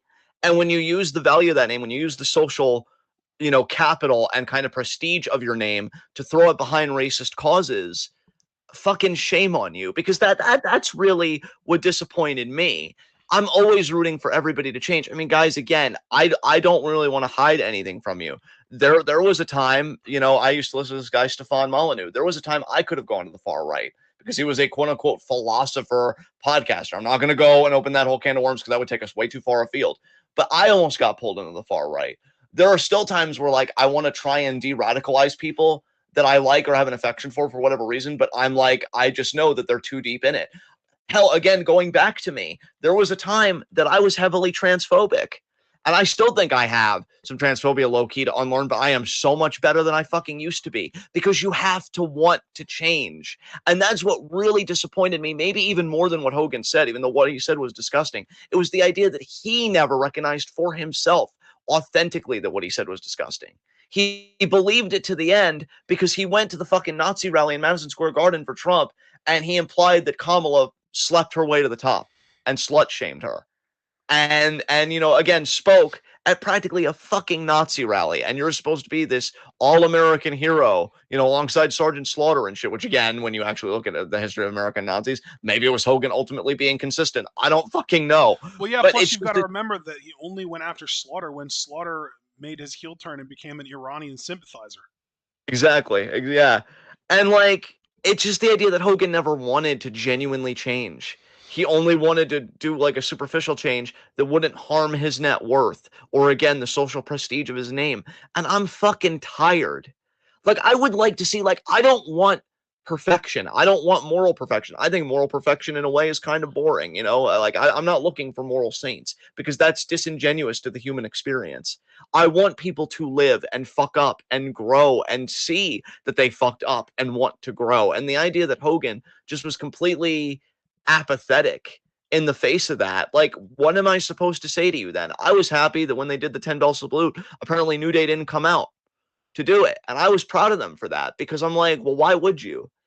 He didn't respect you. He didn't see how he dehumanized you or dehumanized all of his black fans that he most assuredly fucking had and then lost through his own, ignorant and hateful behavior. And that's the thing. I would say hateful because it's ignorant if you genuinely don't know better and you're open to learning. The idea that you double down, you're hateful. You're fucking hateful. You know what you're saying. You know what you fucking did. So whatever his legacy is, he undercut it by his own bigotry. And he was his own undoing. And you know what? Sucks to suck, I guess. And let it be a lesson. I understand that people, whether because of parents or social forces or whatever it may have prejudices that they've never examined. But if you really look at them and you really unpack them and grow and change, I promise you, love will find you. I promise you, this idea that, like, oh, it's one strike and you're out, it's bullshit because that's just the online world. And while the internet is increasingly becoming real, I'm not one of these people of like, the internet isn't real. No, it very much is. There is still also a space where people are like, you know what, I'm proud of you for growing. Come on over. And Hogan could have had that and he chose not to have it. So fuck him is essentially what it comes down to for me. Anything you want to say about Hogan? Career, one of the most influential wrestlers ever. Yeah. Because of the NWO. Because if he didn't have his legacy in the WWF prior to going to the WCW, never in a million years would WCW been able to beat WWF in the ratings, and that would have never prevented WWF to change, and we never would have gotten the Attitude Era, which then led to Hogan's return, and that also led to Hogan Rock at WrestleMania 18, which is one of the single greatest matches in the history of pro wrestling ever. So, in terms of legacy, in terms of his career, one of the most influential of all time. Everything else, though, he can go fuck himself. I love that. That was great. All right, next question. Abel's second and only other question is a burrito a sandwich? You know what? I've thought about this since I saw it. I'm going to say yes. Yes, it is. I am, again, disagreeing with you. I do not think it is because, in my mind, if something's a sandwich, you call it a sandwich. Even if it's like got other words mixed in there, like a club sandwich or a foot long sandwich or whatever the hell, it's still called a sandwich. A burrito is a burrito. And if you really want to get, down to like the classification and taxonomy of a burrito, it's a wrap. Okay, you know what? I can concede that last point specifically, but what about BLT? Because like Uh, BLT doesn't have sandwich in the title. I just know it BLT, as BLT. bacon, lettuce, and tomato sandwich. That's just a shorthand way of saying You win this round. I kind of want to be faux that. I mean, yeah, because here's confrontational the with thing: you. like Yeah. if we order a club at a restaurant, we're not saying sandwich, but it's implied. When you order a BLT, you have to say something other than sandwich if you want bacon, lettuce, and tomato in something other than sandwich form, because the word sandwich is implied in BLT. You know what? Fair. And again, I'd love to be faux confrontational with you, but we actually have really good momentum right now, so I'm not about to pick a fight on this. Yeah, like I if you will want concede if the you want a credit. bacon, Yeah. lettuce, and tomato sub, you have to order a BLT sub. You can't just say give me a BLT and expect a sub. You get a sandwich. You know what I mean? Well, there you go. There you go. It's been decided. A burrito is not a sandwich. Sorry, son. I don't know if he was rooting for us to say yes or not. I think he was just trying to like figure out, what we thought of it. And there you go. Yeah. 10 questions now from Amari. It's great to hear from you, Amari. I feel like you're not the most active in the Discord, but I do appreciate your voice when you do decide to use it. First up, has the existence of AEW been a positive for the health of pro wrestling as a business? If not, how can they be a positive for the health of the business if you were to run the company? Good question. I would say ultimately no, because it's still like another like billionaire running a wrestling company, We've buying a effectively television. gone from a monopoly to a duopoly. Exactly. And a duopoly, I don't really see as the improvement that people think it is. I mean, it is in a way, but it's not as exhaustive of an improvement as I think people. So, in other words, I think people overestimate the improvement that it is. I think to really improve a healthy wrestling culture, you would need a independent wrestling boon. You would need like a renaissance of indie wrestling with like a lot of indie feds propping up. And if you ask like how AEW could improve the culture and the health of pro wrestling. I mean, that's essentially it. I would finance a bunch of indies, and I wouldn't even necessarily finance them with the hopes of them being talent farms. I mean, if the talent wants to come my way, they'll come my way. It would just be so that, pro wrestling as a viable industry continues. And so, yeah, that's how I think is that you use a couple of those millions or however much, get a few indie fucking promotions off the ground, and you start like a new indie culture like over there. And that I think is the best thing you could do. That plus also leading the way. If you allowed your workers to unionize, get universal health care like within the company, wage equality, stuff like that. So culturally, you're signifying a huge shift. I think that would also really help the wrestling business because it being viable and sustainable isn't just a matter of pure quantity, like isn't just raw quantity and do we have enough wrestlers to keep the business going? It's also what kind of culture are we cultivating? And so yeah, I think they could also do that if they were like, we have pay quality, we have universal healthcare, and we're allowing our workers, this is our union rep, just to throw a name out there, Kenny Omega or some fucking shit, and we're gonna allow them to do a union. That would be really progressive shit. Christopher But none of that's Daniels.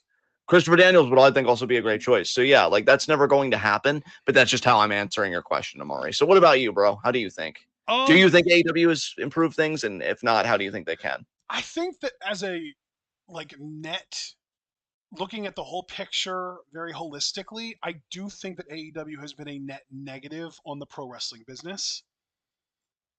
Okay. but it's not without its positives. And really, the two, I think, main positives that AEW provides are just in general, any kind of competition for WWE is good for the business because WWE cannot be allowed to become a true uncontested monopoly.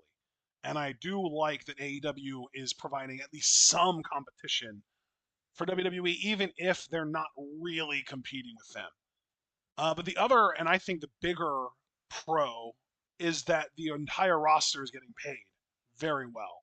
From what I understand, even the lowest paid people on AEW's roster are still making six figures a year. That's nuts. Yeah. That is outstanding because from what I understand, an NXT contract ranges from like 40 to 70,000 a year.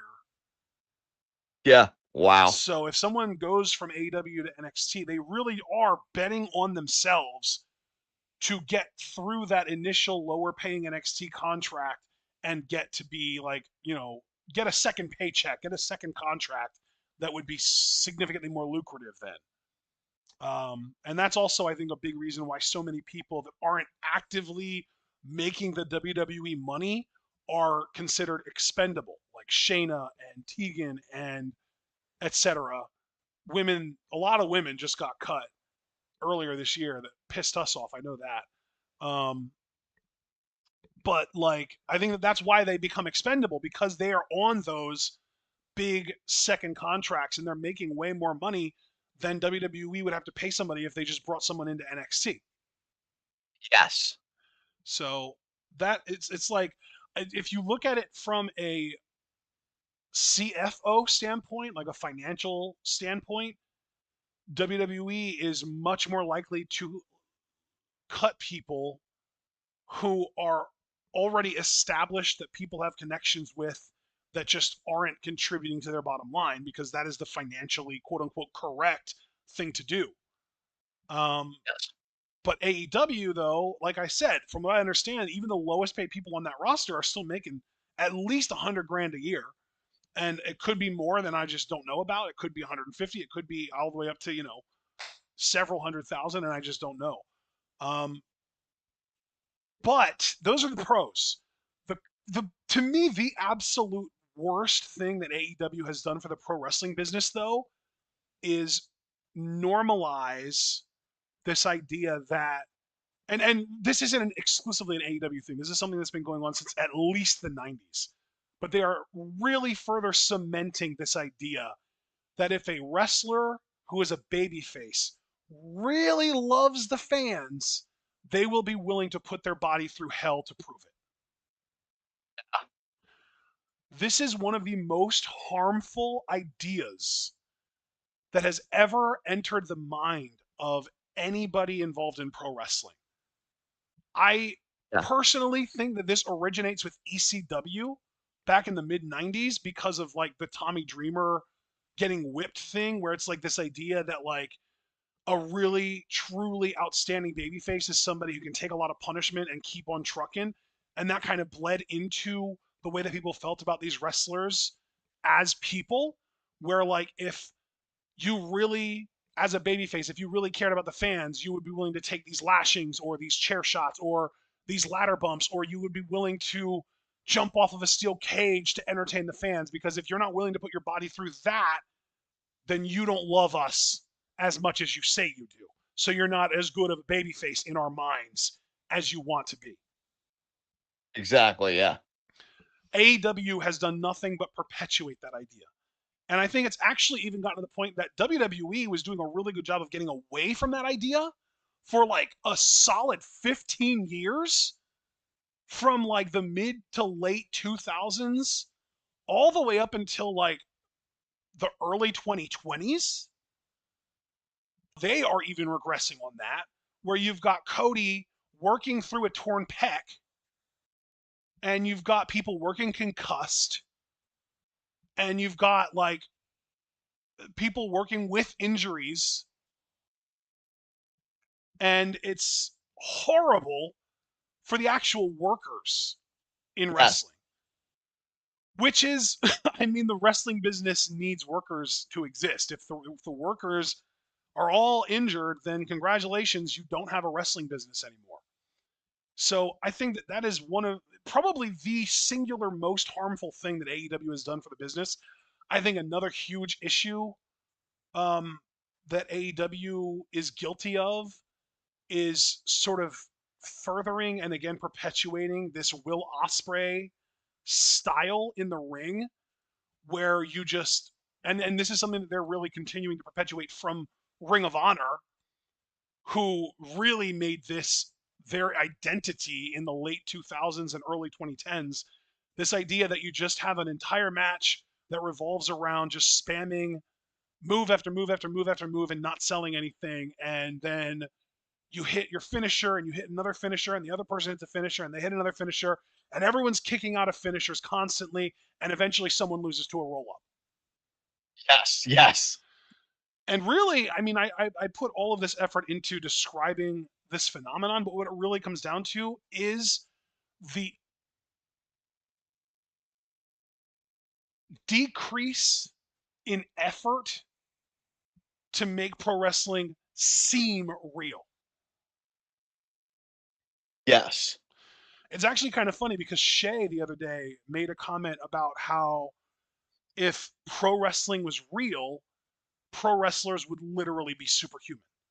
Because yes, exactly. if pro wrestling was real, and if all of these moves that are getting done to these people, and people are getting put through tables and put through ladders and landing on thumbtacks and being speared through walls and tables and having these crazy submissions that are designed to rip and tear at your tendons held in for minutes at a time, then getting up and doing their own shit afterwards, then they're just superhuman, because there's no way that a normal human being could possibly withstand all of that punishment. So these people are just Homelander, basically, in terms of their impregnability, right?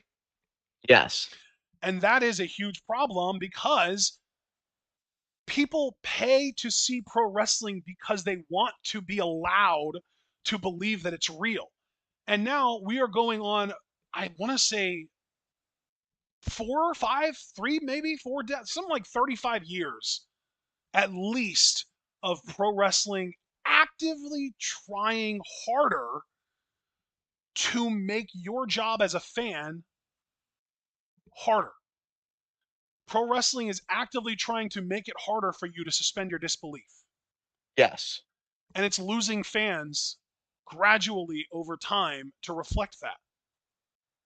This is a business that peaked in like '01 ish and has done nothing but hemorrhage popularity over the course of the last 24 years. yes, And a huge, huge reason for that is because of the Attitude Era and ECW, where everyone was doing all this crazy hardcore shit, and all of the fans got desensitized to it. And then when they decided, oh, I think it's time for us to pull back on this and chill out on it, the fans who were already in it and desensitized to it lost interest because they stopped pushing the envelope. And now we're in another era where AEW, especially, and now even WWE, is starting to push that envelope again. And it's not working this time because they aren't relatable anymore. In the 90s, if you got hit by a steel chair, you fucking sold it. If you got put through a table, you fucking sold it. Now, you get someone falling off a ladder in the ring, landing through 3 or 4 tables on the outside of the ring, and then their opponent throws them back into the ring. And then when their opponent slides under the ropes to get back into the ring, the person stomps them because they're back already to being fine and they're just continuing with the match. I wish I could have heard what you just said because your crisp cut you off. I jokingly said it was only a scratch.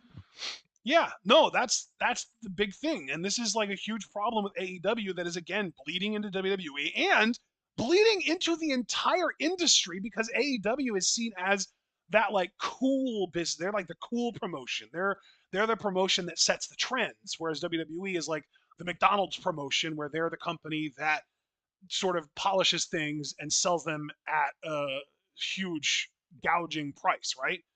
Um, so AEW's sort of trends and their, the trends that AEW sets tends to bleed into the entire business. So now we have shit like Azumi in Stardom taking all kinds of moves and doing all kinds of flip pile drivers and kicking out of everything and not selling anything, and it makes the matches completely inconsequential. The only consequence is who the winner is, and that's the only thing that people will care about. And if people don't care about anything other than who the winner is, then why would they watch the show? And they can just read a result summary afterwards. Exactly. Exactly. This is a huge problem for me with AEW. And here's the problem too. The AEW fans, the hardcores, the sickos that Tony books for, fucking love this shit. They eat it up. They are thriving right now. And meanwhile, the company that they love so much and the wrestling style that they love so much, slowly killing the entire industry. Yes. So when I say that AEW is a net negative for the business, I do wish that there was competition for WWE and healthy competition for WWE. And really, I think that GCW was onto something with their blood sport shows. I think that Josh Barnett could potentially run a promotion if he was funded by a billionaire that could compete with both WWE and AEW because of how different that blood sport style was. And it was making such waves that WWE even tried to copy it with Raw Underground. Yes. So if you would do something like a Josh Barnett Bloodsport and gave it a weekly TV show and held pay-per-views every few months, that to me would be the type of competition that could potentially bring the business back from the regression it's been doing now for however many decades that it's been regressing. But right now, the business is doing nothing but becoming a worse and worse place to work as a wrestler, while simultaneously hemorrhaging popularity and fans and becoming less and less profitable for everyone other than WWE. WWE is going to continue to be profitable because they're selling out to the fucking Saudis. Yes. So that is really my entire thoughts on this subject, and I'm ready to move on to our next question from Amari, which is either way. Oh, you know what? I never even answered the second part of that question, which was if how could AEW be positive for the health of the wrestling business if you ran it? So I'm not going to treat this like I'm taking over the business with my current funds. I'm going to treat this like I'm Thomas Godolkin and I can control Tony Khan's mind and body. So the first biggest thing that I would do is I would have him hire a whole team of professionals that can direct, produce, and write television. And then I would have him hire some pro wrestling minds like an Eric Bischoff, maybe even dip into some of the more problematic people like a Dutch Mantel or a Vince Russo. I probably couldn't go as far as Jim Cornette, honestly, because that would be a disaster. But you need to bring in people who understand how the business is supposed to work, because right now everyone in AEW is under one impression and they're, like I said, hemorrhaging fans and popularity. And I think the other reason that they're even remotely profitable is because of the deal that they have with HBO. Without that, they are losing money constantly. And so, like, I think you have to bring in people who actually understand how pro wrestling is supposed to work. The way that I think Al Snow would be another fantastic mind to bring in, because Al Snow is a great mind for the business. He understands how the business is supposed to work. This idea that people are separating ways with their hard earned money to come and see people fight, and they don't want to watch somebody get power bombed through a horizontal ladder only to get up and then win the match 30 seconds later or 90 seconds later. I think there was even literally a moment within the last couple of years where somebody got like power bombed through the announce table, and they were literally 90 seconds later. It was fucking Spears. It was Ty Spears. I don't even remember who it was against, but he literally had a finisher done to him through the announce table. And I ended up literally going back and counting the seconds from the time that that move happened until he won the damn match. And it was like 90 seconds. It was unbelievable. And I think this might have even been last year. It was either at the end of the year last year or it was 2023. I think it was 2024 though. And like that's the kind of thing that makes people be like, oh, well, if the big move through the table didn't even hold him down long enough for a count out, then how is anything in this supposed to hurt or matter at all? How can I, why would I be here? Why would I be watching this? A And suspension of disbelief just completely gets destroyed. it does. It's the suspension of disbelief is taking such a beating, especially over the last again 5 or 6 years since AEW came into existence. I don't know how much of it's even left at this point. I think that a really cool idea that I've had for a promotion for a long time, and it wouldn't be able to be this AEW experiment, it would have to be a brand new promotion, would be to basically try and tell the story of pro wrestling from its origin, where you have almost like a Lucha Underground format where it's like a weekly television show that has continuity and serialized, and you get like recaps at the beginning of the show and stuff. And you would have your business. You would start with some normal matches, and people are doing their stuff and whatever, and then somebody would do something that would seem really overpowered, like a closed fist punch that makes their opponent bleed, and they win with that, or like like choking their opponent and their opponent passes out and they win by that, or like grabbing the opponent's hair in the pin to make them not be able to kick out. And you use these instances of somebody winning in a way that's normally considered cheating to establish why we need to establish rules against these things. You have somebody win by punching someone in the face and it knocks them out and they're bleeding and they pin them and they win. And then the next week you have your general manager come out and say, listen, if everybody wanted to start punching people in the face and winning with that move, they could, because knocking somebody out with a punch in the face is one of the easiest ways to win a fight imaginable. Watch any real fight or any MMA fight ever. And if somebody gets punched clean in the face, they're going down for the count. That's not what this business is about. So we have a rule now where we're banning it. Same thing with the choke, same thing with the hair, all that shit. You'd use people doing things that are traditionally considered illegal in wrestling to re-establish rules and tell your audience why these things are illegal in wrestling.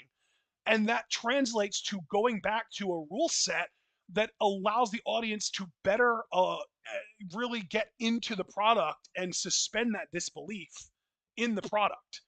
I think that this is almost like a necessity. Like the wrestling business needs a promotion like this to happen and succeed if it's ever going to come back from the brink of death. Completely agree. I think you said everything perfectly. I'm not going to add one iota to that. Next Yeah, question.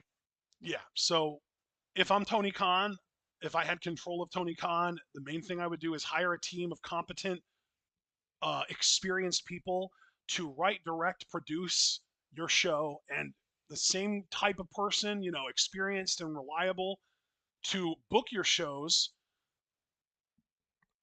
And I would also, a big thing would be, like you kind of mentioned earlier, having your wrestlers unionize. Because here's the thing, if AEW's roster were to unionize, WWE would be fucked.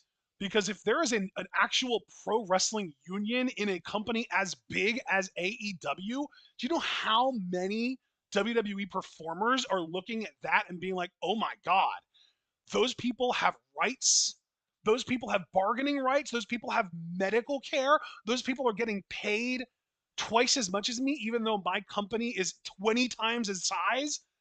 I got to get the fuck out of here and go over there and join that union. And then all of a sudden, you would slowly see the tides of power shift away from the WWE's monopoly and towards a pro wrestlers union, even if it doesn't start in WWE. Tony Khan could fuck the WWE over in the biggest way possible by fucking himself over ever so slightly by having his wrestlers unionize, because he can afford it. That's the thing. Tony Khan's like a 10 millionaire, or 10 billionaire rather. He's worth like $11 billion or something like that. He can absolutely afford to pay wrestlers a fair rate if they were to unionize without a problem. And then again, that does absolutely irreversible damage to the WWE. The WWE's greatest fear, and Triple H and Dana White and TKO's board's biggest fear, is a pro wrestlers union. That would fuck them over so hard. Because what we need to understand just very quickly about that is that it really does put the collective in the phrase collective bargaining, because it would cut across promotions.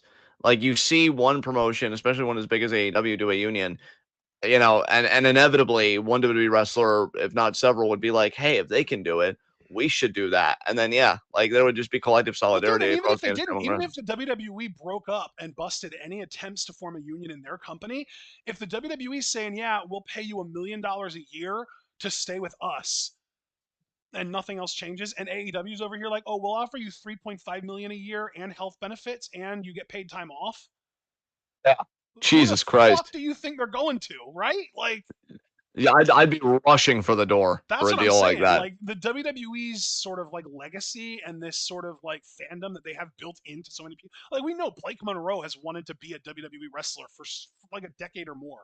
So like they have this Yeah. like built-in bias in pro wrestlers who get into the business because they want to main event WrestleMania. Well, I mean, if I'm in the business for 5, 6, 7, 8, 9 years, and I have an opportunity to resign to go to WWE for X amount of money or go to AEW for X times 3 amount of money and benefits, maybe that WrestleMania dream can be put on hold for a while. Like Captain Lou Albano told Kevin Nash, the only two real things in this business are the money and the miles. Yeah. So if I'm giving you the miles, I better be making good money. And yeah, that would be game changing. Yeah. Okay, All I'm right. ready to be done now. Let's move on. Yes. Second question from Amari. Either way, do you think that the current state of wrestling is cooked or not? I do. I do think it is. Yes. Certainly cooked for us. It's amazing how disaffected and disenchanted I feel with the product. And I think when you have one mega promotion in WWE doing these Saudi deals and this and that, and collaborating in the normalization of fascism. Because I don't even care how tepid it is. If you're helping normalize it even 2%, that's 2% more than you should be doing. Like that. That's just really what it comes down to for me. And then AEW, just being AEW, like yeah, I am watching a bit more of it, but it still has all the problems that we've always said that it does. Yeah, and plus with a non-existent indie scene, yeah, the industry's fucking cooked. This isn't Yeah, sustainable. that is, I will say, that is also one other con about AEW that I didn't even mention is that while AEW is doing a great job in terms of actually paying their wrestlers, AEW wrestlers make more than like a similar place on the card WWE wrestler. I still think that it is just a huge problem that they have basically become what they hate in terms of like they have started doing to the entire indie industry what Vince did in the 80s. Like they are literally just taking the top 1 to 5 wrestlers from every single major promotion and bringing them in and just kind of absorbing them into their already overly bloated roster. And while it is nice that those wrestlers are getting paid more, Vince did the exact same thing in the 80s. He offered the wrestlers from all the different territories more money than they were getting paid in their territory. But because he did that, because he offered them more money at the time, that allowed him to create a monopoly. And now not he, but WWE is able to pay their wrestlers less than the upstart company that just started 6 years ago, even though they have infinitely more resources. Yes. So yeah, that is a huge thing. And it's like, not only are they taking people from the actual indie scene, but like AEW is built on the back of New Japan.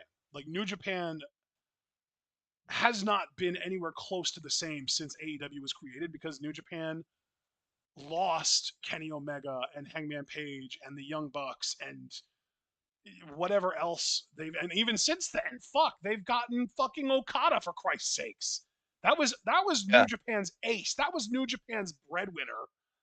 And now he's like barely even in the top 5 most important people in AEW. Might not even That is be. crazy.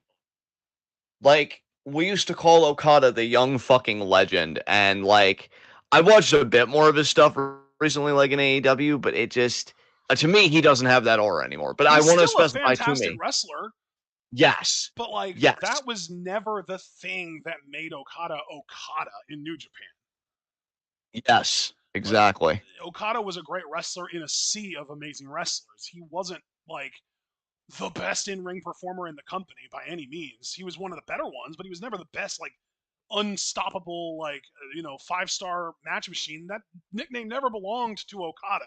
That nickname belonged to Kenny Omega. We have seen it used for Ibushi. We've seen it used for Ishii. Never belonged to Okada. Okada was the fucking ace. yes. Okada was the John Cena of New Japan, or as I like to say, Okada was the Rock of New Japan. He was Yes, yes. the cool star that match quality might not have really mattered all that much because of like the aura and the build and the presence that Okada had in New Japan. And then he also put on amazing matches on top of that. So it's not like he was missing in that department. And now No. in AEW, he's not more important than Omega. He's not more important than Hangman. He's not more important than MJF. He's not more important than Swerve. He's, you know, he's similarly important to Konosuke Takeshita, who won the actual G1 this year, and Okada wasn't even in it. Yeah. Crazy fucking world. Jesus. Yeah. So yeah, pro wrestling is cooked. Absolutely. Next question from Amari. Is it me, or has the platform or the art form of professional wrestling not evolved since the days of the Monday Night Wars? See, now this I won't agree with because of everything that I've already stated. I feel like the Monday Night Wars were a period of let's throw everything at the wall and hope something sticks because of the fact that these two brands were competing with each other. You had WCW making skits and mockeries of well-known WWF characters. You had them spoiling the results of WWF matches. You had them taking all these shots, and then on the other hand, you had WWF doing the skits as well. You had WWF taking shots at how old WCW's roster was. You had WWF literally have the fucking DX guys roll towards a WCW show in a tank declaring war. Like these companies really legitimately felt like they were at war with each other. It wasn't the era like today where you're just like throwing out subtle shots at the opposing promotion. It was like out there. Like people knew about it. That both promotions acknowledged it. It was a big deal. And because of that, you had both promotions really trying their best to outdo the other in terms of their product.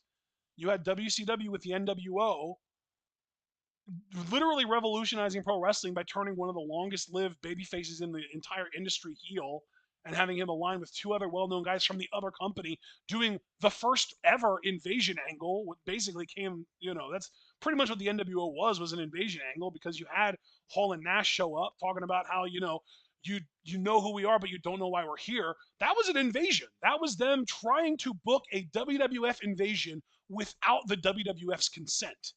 And then you had Yes. WWF on their side doing the Attitude Era, doing all this crazy shit, nudity on TV, people getting lit on fire, people getting hit with chairs 11 or 9, 19 times in a match. Say, vulgarity at the time, Triple H and Shawn Michaels especially cursing more. This was like their attempt to really specifically appeal to a target audience of college age kids. And then WCW was trying to be like a variety show where everyone could find something that they loved about it. And they were both really trying to kick each other's asses. And since then, since the buyout in '01, WWF has given so many fewer fucks about the quality of their product. And this is a problem that you and I have addressed several times on this channel. The amount of money that the WWE makes does not depend on their product's quality. And therefore, as long as that's the case, they are never going to put more effort into their product's quality than they did in the 90s when they were competing with WCW. Yeah. It's just crazy to me when you lay it all out like that. There's really nothing to add because you've just given so many comprehensive answers to the last few questions. So yeah, I'm just gonna say copy paste. Next question. It's just interesting though, because Amari says the art form of professional wrestling hasn't evolved since those days. In my mind, it's evolved, but it's evolved for the worse. It's not that it hasn't evolved, it's that it's evolved in the wrong direction. It's evolving towards what I was mentioning earlier, where like we're going from people are paying to see a fight between people they're invested in, hoping that their person that they like more wins, to now people are paying to watch a dance, basically. Yes. Mm-hmm. People are And what? paying for like an art exhibit almost rather than a fight. Yeah, and an art exhibit that's heavily, heavily fucking advertised. Like, you know, I've Yes. already had a big problem. I've already had a big problem with WWE with like the hyper capitalism of it all. Like, here's the thing: if you want to do a logo in the center of the ring, fine, whatever. But like on PLEs, the barricades, the turnbuckles, the center of the ring, it's like I feel like with wrestling, at least with WWE today, I'm just watching one giant ad, Yes. and it's like it just makes me feel so disconnected to the product. And so yeah, like the hyper capitalism, the and shitification of pro wrestling because of capitalism, I think is also a problem. But yeah, I mean, you and I have already talked about more about like the fundamentals. People don't really sell anymore, or if they sell, like it's not really with the conviction of, oh my god, you know, are they going to be able to pull through it, and maybe they pull it out. Um, Or they'll be like the I Young Bucks, and you hear people saying that they don't sell and overcorrect and sell a bad back throughout an entire match, even though there was no story behind it. exactly. All while you're doing the most ridiculous spots rather than just doing even fundamental spots really fucking well. Yeah. And yeah, it's just yeah, I would say the art form. You know, if you want to say that it hasn't evolved, you could certainly argue that it's devolved. Like I feel like we've gotten, like you said, to a worse place. Yeah. Well, Um, that's kind of the thing yeah, about the idea of evolution, though, is that evolution isn't trying to go towards any specific direction. You know, evolution is literally just what happens when things change over time.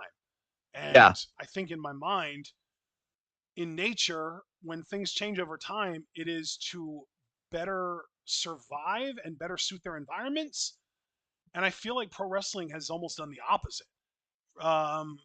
WWE has evolved to suit their needs in the way that they've sold out, in the way that like they have made up for the decrease in viewership by milking as much out of the people that are still left as they possibly can and signing lucrative TV deals and the Saudi deal especially.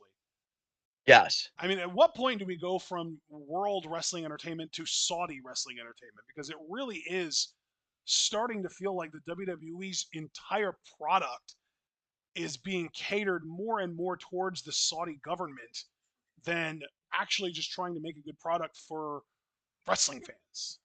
yeah. Yeah, it's scary. It's scary because I mean, you know, money talks. I mean, we Yeah. even saw this at WrestlePalooza when they were sponsoring that company Aries or whatever that does the EMFs, all while also supporting Cricket Wireless 5G. Yeah. So like we're in a stage now where pro wrestling as a business will go wherever the money goes, even if it's in two completely contradictory directions, which tells me that pro wrestling as a business has no real like robust or coherent value system beyond profitability. And I just feel like that's not sustainable long term. So again, to go back to the other thing, it's absolutely cooked as an It's industry. capitalism, dude. It's literally Yeah, growth for the sake of growth. That's the entire philosophy of capitalism. yeah. It's infinite growth within a finite system. You tell me Yep. how that fucking works out. Yep. All right, next question. Fourth question from Amari: is civil war inevitable in America? I sure do hope not, but it sure does feel like Donald Trump, our president, wants one to happen.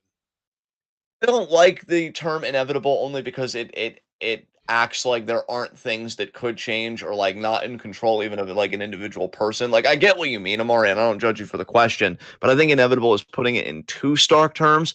Is it possible, even highly likely? I would say yes, given this current regime. I mean, Donald Trump is clearly itching for it. I mean, this FBI that we have is so, and I would say FBI always as an institution was corrupt, but this is just blatant in your face corrupt. I mean, we had this shooting recently, just the other day, at the Dallas ICE facility, where only detainees were shot and killed and injured.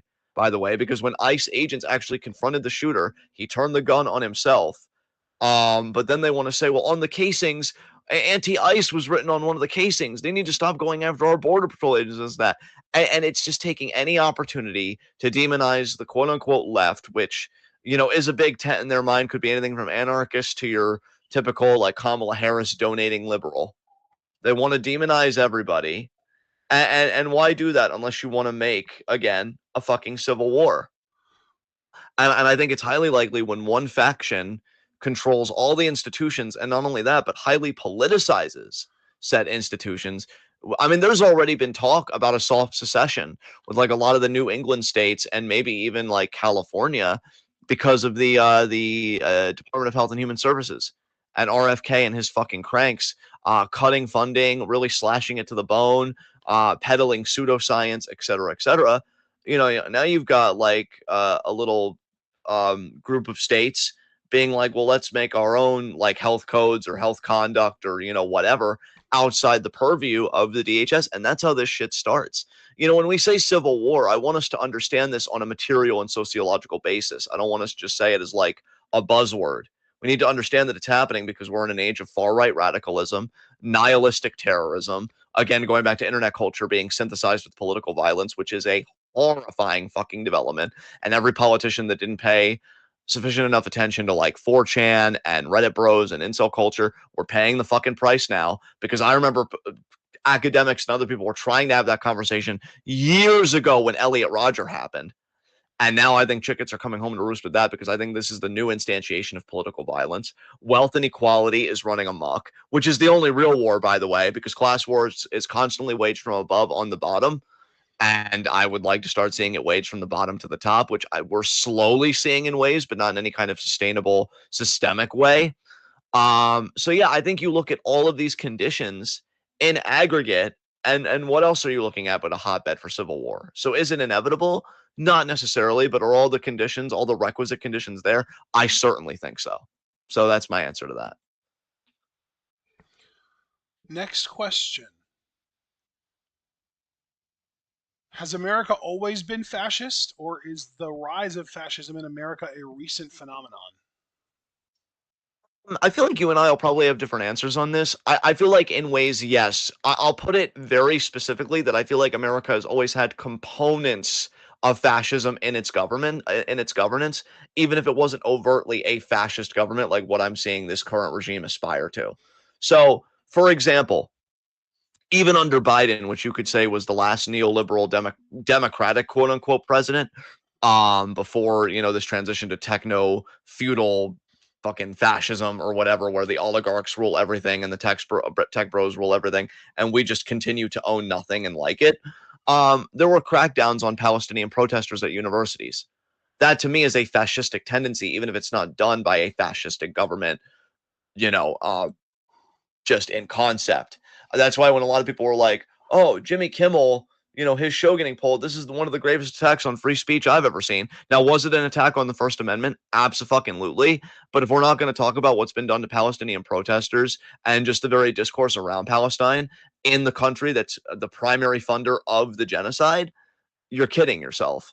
I think in Obama's presidency, with the drone strikes and everything else, even harming American citizens, and then indefinite detention in Guantanamo, like that was all fucking Obama. That is to me a fascistic tendency, even if the government in and of itself wasn't fascist.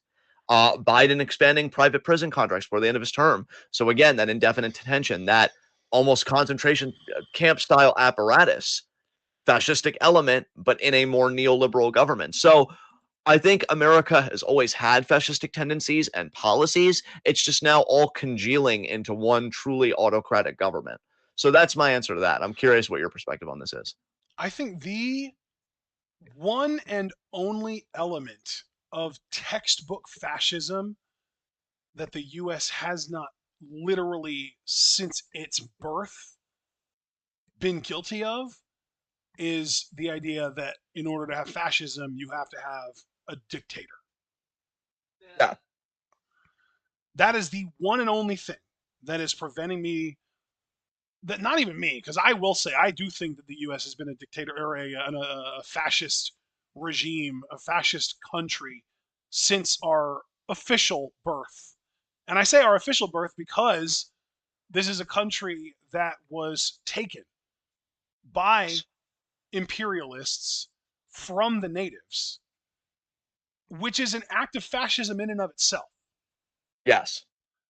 So when your country is literally founded on a fascist act, and then you continue to allow human beings to literally be owned, and even when they cease to be legally able to be owned, then they are still a heavily oppressed minority by the official government, not just because people decided they don't like him, but officially by the government. And then even when we get the Emancipation Proclamation, we still end up with Jim Crow. We still literally have never made any effort to reconcile or pay back the natives whose land was stolen from them to start the country. A huge element of fascism is forcible suppression of opposition. Based on all of this, I think that the US has been a fascist idea, country, nation since its literal birth. I just think that this idea of a dictatorial leader changes over time Yeah. because I think that if you really want me to get down to it, I think that the US has historically always been a dictatorship of capital. Yes. Yes. Because at the end of the day, going all the way back to the 1700s when the US was founded, what how do I'm not gonna ask a question. I'm just gonna state a fact. A very, very, very small minority of even white people were slave owners. Yes. And this dictatorship of capital would entail that the slave owners were the haves and that the non-slave owning whites and the non-whites were the have-nots, Yes. which meant then that any governing that gets done is going to get done on behalf of the slave owners because they're the ones with the money. Because it's a dictatorship of capital. It is a dictatorship where the quote unquote dictatorial leader, the thing that power is being concentrated into, the thing that is not accountable to an electorate is capitalism. Facts.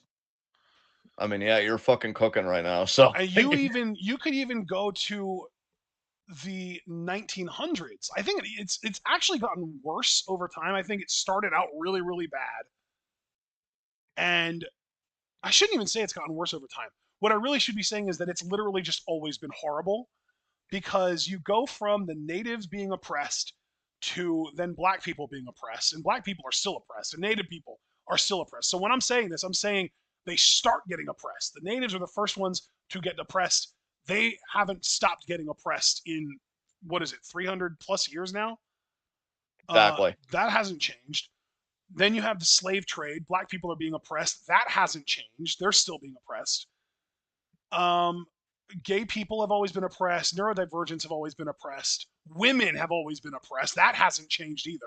That's barely gotten better over hundreds of years. These problems are problems that have started hundreds of years ago and have just barely gotten better in that time. Women can vote now. Women and black people and all these oppressed minorities can vote now, but they're still active. Their vote even is actively being suppressed by all of the gerrymandering that is being done by who? The capitalists. Yeah. So it's a dictatorship of capital. That in my mind makes this a fascist nation now and forever. Yes. Until we stop worshiping capital and allowing capitalists to get away with whatever they want, this will always be a fascist country. Absolutely. Beautifully said. Thank you. I think Fifth that. question. Wait, were you going to say Yeah. something? No, I was just gonna say I think that was one of the most beautiful answers you've ever given on a Q&A. I just really like that. Wow, thanks, bud. I appreciate it. I wish it Yeah, wasn't so fucking dreary. Uh, I know. oh, that's the one that I just read. What is your favorite era of television of all time? No, I was pondering this question too because I saw this question early, and okay, so I will give a genuine answer. I will play ball, but I do just want to say that I think every era of television is kind of my favorite because there's always a gem somewhere in every era if you know where to look.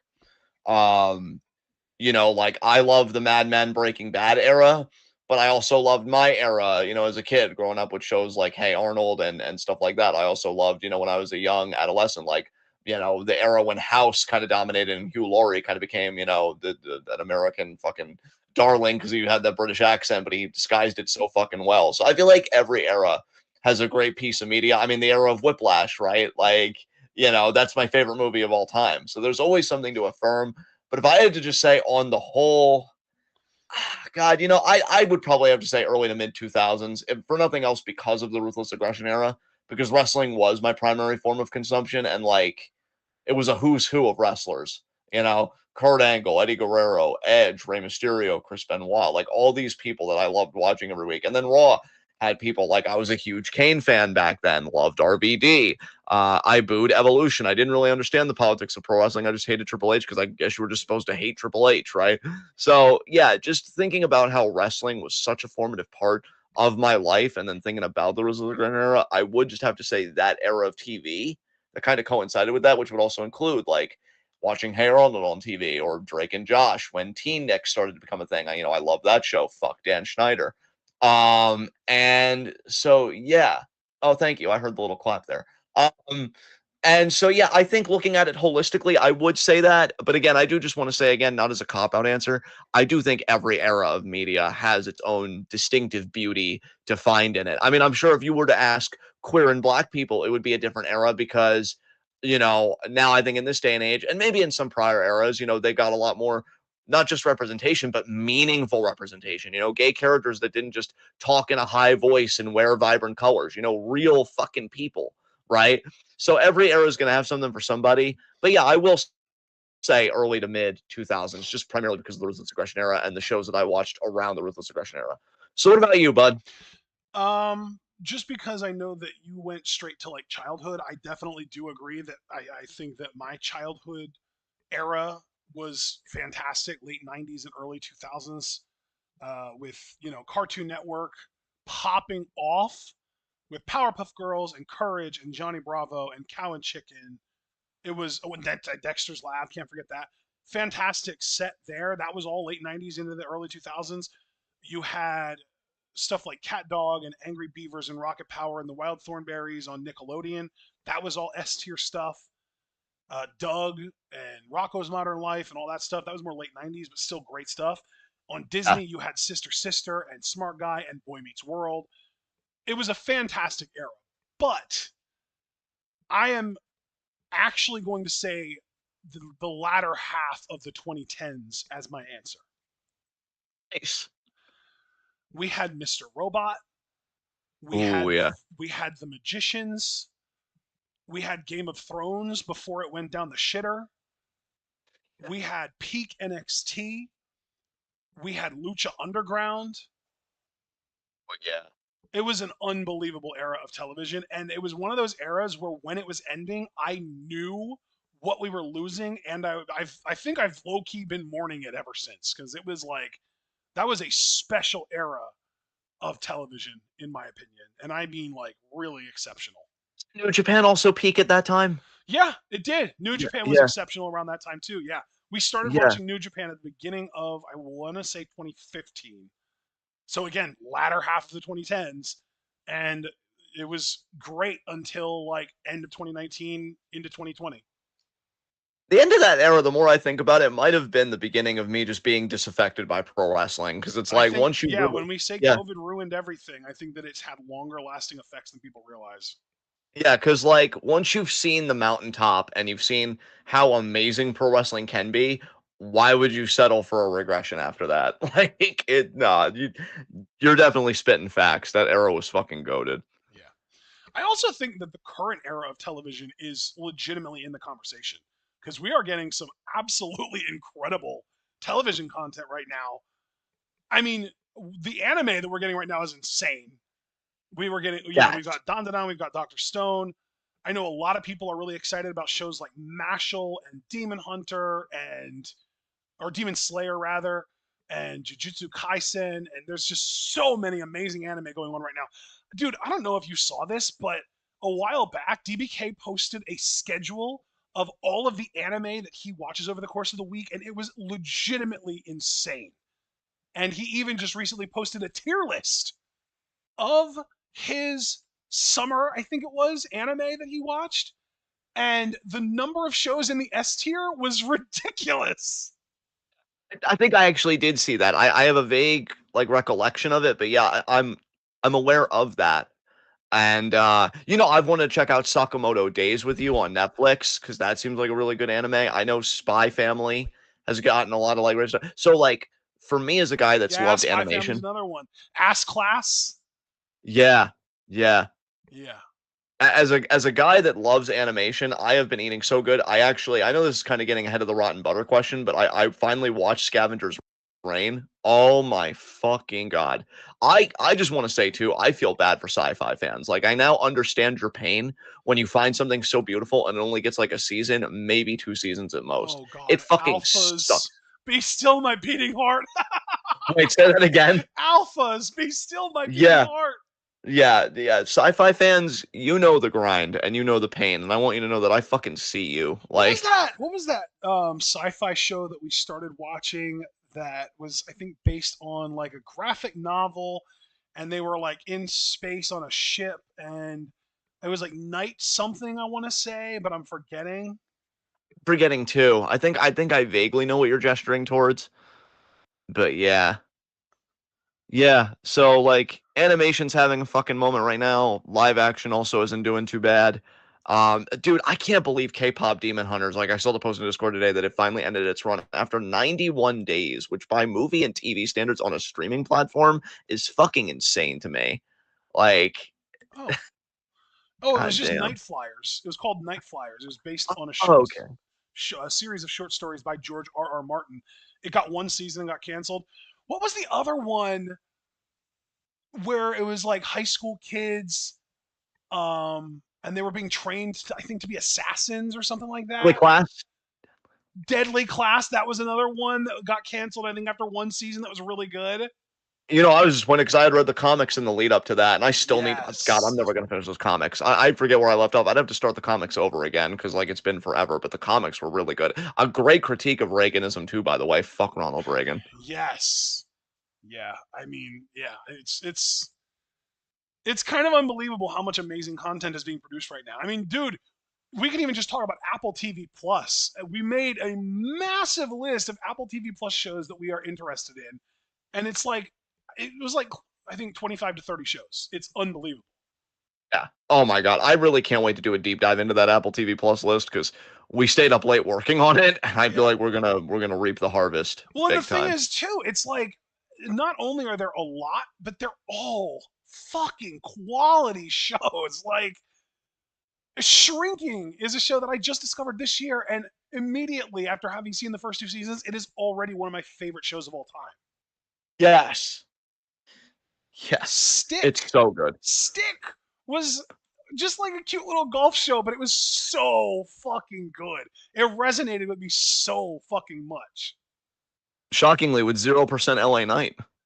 I mean, goddamn. That's a great point. Yeah, you can't have Yeah. LA Night. You can't have LA Night without the stick, but you can definitely have a stick without LA Night. Yeah, I mean, I fucking love Severance, bro. I can't wait for you to watch that show. Yeah, that's. I'm just saying though, like we're only talking about one streaming service, and there are like a dozen of them or more producing Yes. original content, and so much of it is insanely good. The Boys and Gen V. Oh my god, I love those shows. Even on Prime alone, we've got Invincible. It's incredible. Like it's we are in a golden age of media right now. Yeah. And so when you ask what your favorite era of television is of all time, in hindsight, it's the late 2010s. But without hindsight, I think we might be living through it right now. Beautifully said. Next question from Amari. What are potential ramifications of the decline in children's entertainment? We've got Cartoon Network, Nickelodeon, and Disney in a slow decline. We've got Sesame Street getting downplayed. We've got PBS getting defunded. There are very, very few, if any, safe spaces for kids on the internet. What are the ramifications for this? Well, I think, and I'm probably being too myopic about this, but the two most immediate things I think about, right, are one, you're just kind of ramping up the iPad generation, where it's just more online content because actual like content in terms of like multimedia and stuff like that is dying for kids. Um, Either that, or because again, I don't know all the logistics, you might be creating a monopoly. Because I know there were like channels for kids like Sprout. I don't know if they gain more power. So yeah, I think you get more iPad kids, you get more like online, like outsourcing that content to online creators, and that could always be a problem. I know YouTube's had its controversies, other outlets have had its controversies. But then the bigger thing that I think about long term, because I've always said as a leftist and as somebody that's philosophically minded, or at least tries to be, that culture is power. Culture is just as much pedagogical, which is educational, as it is aesthetic. When we watch a film about slavery, I think it makes it come alive in a way that a textbook may not do justice. Same way with the Holocaust. There's a reason why there was a spate of Holocaust films. I think especially like in the 90s and early 2000s. I personally still think Schindler's List is goated. Liam Neeson, that final act, it makes me cry every time I watch it. Um, but because it has power, right? You can see a picture of Auschwitz in a textbook, and I'm not saying it doesn't mean anything, but I think when you see it animated and you see a procession of Jews going into Auschwitz, it hits different. And all of this to say, because of that, it's very concerning to me. Now, apparently, it might have been stopped in Oklahoma. We don't know. But we know PragerU is trying to get a foothold in a lot of conservative schools, and if PragerU had it its way, it would be a core part of the national curriculum for children. And this is a company, a right wing education like think tank, that has produced content like an animated Christopher Columbus, being like, oh yeah, sure, slavery was bad, but they were eating each other before we enslaved them, so really, in a way, we did them a benefit, right? Like, do you see what I'm driving at here? Like, when you have the most, just the worst people you can think of dictating kind of cultural production, particularly for children, that's formative. I mean, hell, even like, and I know I'm using culture in a bit of a different way, but like, so I'm going to be philosophy nerd for 2 seconds here. Plato, in his later political work, The Laws, everybody always knows that he wrote The Republic, but he also wrote a follow up work called The Laws. He says, now I think for culture, he also uses the term play. The festivals we make, the games we invent, stuff like that. All of this in aggregate is culture, but it's a form of play. He said, you have to regiment play. Play is actually one of the biggest things you have to regulate, because if you don't, that's how you lose. At the time, they would call it a polity or a politea, which is like a city state. But that's how you lose a country or whatever, because that's how cultural norms shift, and that's how you get paradigm shift, this and that. Culture is immensely important for everything, and especially for children, as the inheritors of any given socio-political, socio-economic order. They're inheriting late stage capitalism. They're inheriting autocracy, this and that. And culture, or art, more broadly, is one of the biggest bulwarks of resistance for it.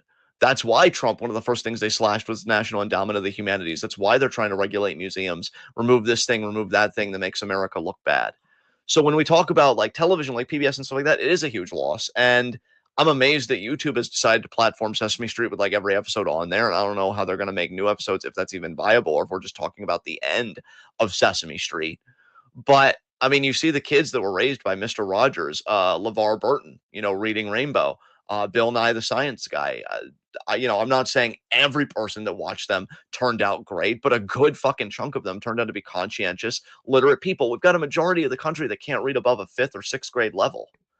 That's concerning to me. So yeah, I think when you have children's programming in this precarious state where we might be saying goodbye to Sesame Street and PBS is getting defunded, which also means more corporate media can shore up the power vacuum. And PragerU has been looking for its spot and maybe finally taking it. It's I don't want to be too pessimistic, but it is a dark time, and you have to be honest about what it is. It's not a good time for children's content. And then when you get really wholesome ones like Miss Rachel, who teach amazing values, she gets fucking burned at the stake. Like, oh, how can you be anti-Semitic and this and that and try and get her canceled? So even like the closest thing we have to a Mr. Rogers in our own time, of this sweet woman that's speaking on behalf of Palestinians, because who the fuck else is going to do it, right? That has a sizable platform. You see what's happening to her. So I'm very concerned, because Hitler said it. Whoever controls the youth controls the future. So children's culture, children's edutainment is immensely important, and I don't like where it's going. So that's just my thoughts on it. I'm curious what perspective you'll bring to bear on this question. I think this is kind of one of those questions that I really don't know how to answer, because I don't know what the ramifications might be. I really could not tell you. Like, it definitely seems like a problem. My worry is that it leads to a traumatized generation because it's kids spending so much time on their iPads watching YouTube videos that they end up on the wrong side of YouTube or getting indoctrinated by something horrible that's allowed to leak through the filters on YouTube Kids. Yeah. Um, those are probably my top two concerns, but I really don't know what it would lead to, honestly, because I just am not like, I guess, in touch with the young generation and then like what the content being targeted towards the young generation might look like. I mean, I absolutely adore Bluey, but like Bluey is a beautiful show that kids should absolutely watch with their parents, and parents get more out of it, I think, than kids even. But like for every Bluey, it feels like there are five propaganda kids shows. Yes. Paw Patrol. Paw Patrol is the exact one that I had in mind. Yeah, Paw Patrol is a huge problem. Paw Patrol is literal slop, teaching kids that cops are the good guys. It's awful. Yeah. And there are a lot of shows like that. And if parents just kind of let their kids watch whatever looks like it might target kids, then sure, they will stumble upon the inevitable Bluey every now and then. But the majority of the content that are going to watch is going to be state propaganda, whether they want it to be or not, whether they realize it is or not, whether the parents realize it is or not. That's what it's going to come down to. Yeah. Oh my God. Yeah. Absolutely. And that's where I have to wonder if, because, I try really hard not to sort of put my own generation on a pedestal, but I really do feel like our generation are extremely fortunate in ways that kind of helped us to see through the bullshit. I think our generation has the single greatest bullshit detectors in the history of man. Yeah. If not, we're certainly number two in my mind, if not number one. Who would you say is competing with us? I couldn't even tell you honestly. Um, because yeah, I really do feel like I think that's partially because we got the veil torn off of our eyes so fucking early. Well, and You've got and here's the yeah. thing though. My reasoning for this is that we were raised by boomers and Gen Xers, which are both generations of skeptics and people who pride themselves on not being gullible, not being naive, being very like grounded and realistic and not getting tricked by other humans. But because of our upbringing, we grew up on the internet on a computer. So we had to learn as a generation what is clickbait, what is an ad, what not to fall for digitally. And the difference is that generations older than us are more likely to fall for digital scams. And generations younger than us are more likely to fall for real life trickery, like the shit that our parents taught us not to fall for. I So you've got the boomers and the Gen Xers getting scammed by fucking Saudi princes or whatever the fuck on their emails, falling for shit where or like they'll get a phone call telling them, "Hey, just so you know, you missed this payment. I need your payment information so that I can make this payment," and then they get robbed of however many $1,000, right? Or like, yes. "Hey, your computer has a virus on it. I need you to give me control of your computer." These like Yes. very like manual, tactile, almost physical scams. And then you've got the younger generation who grew up on mobile phones and touch screens and iPads.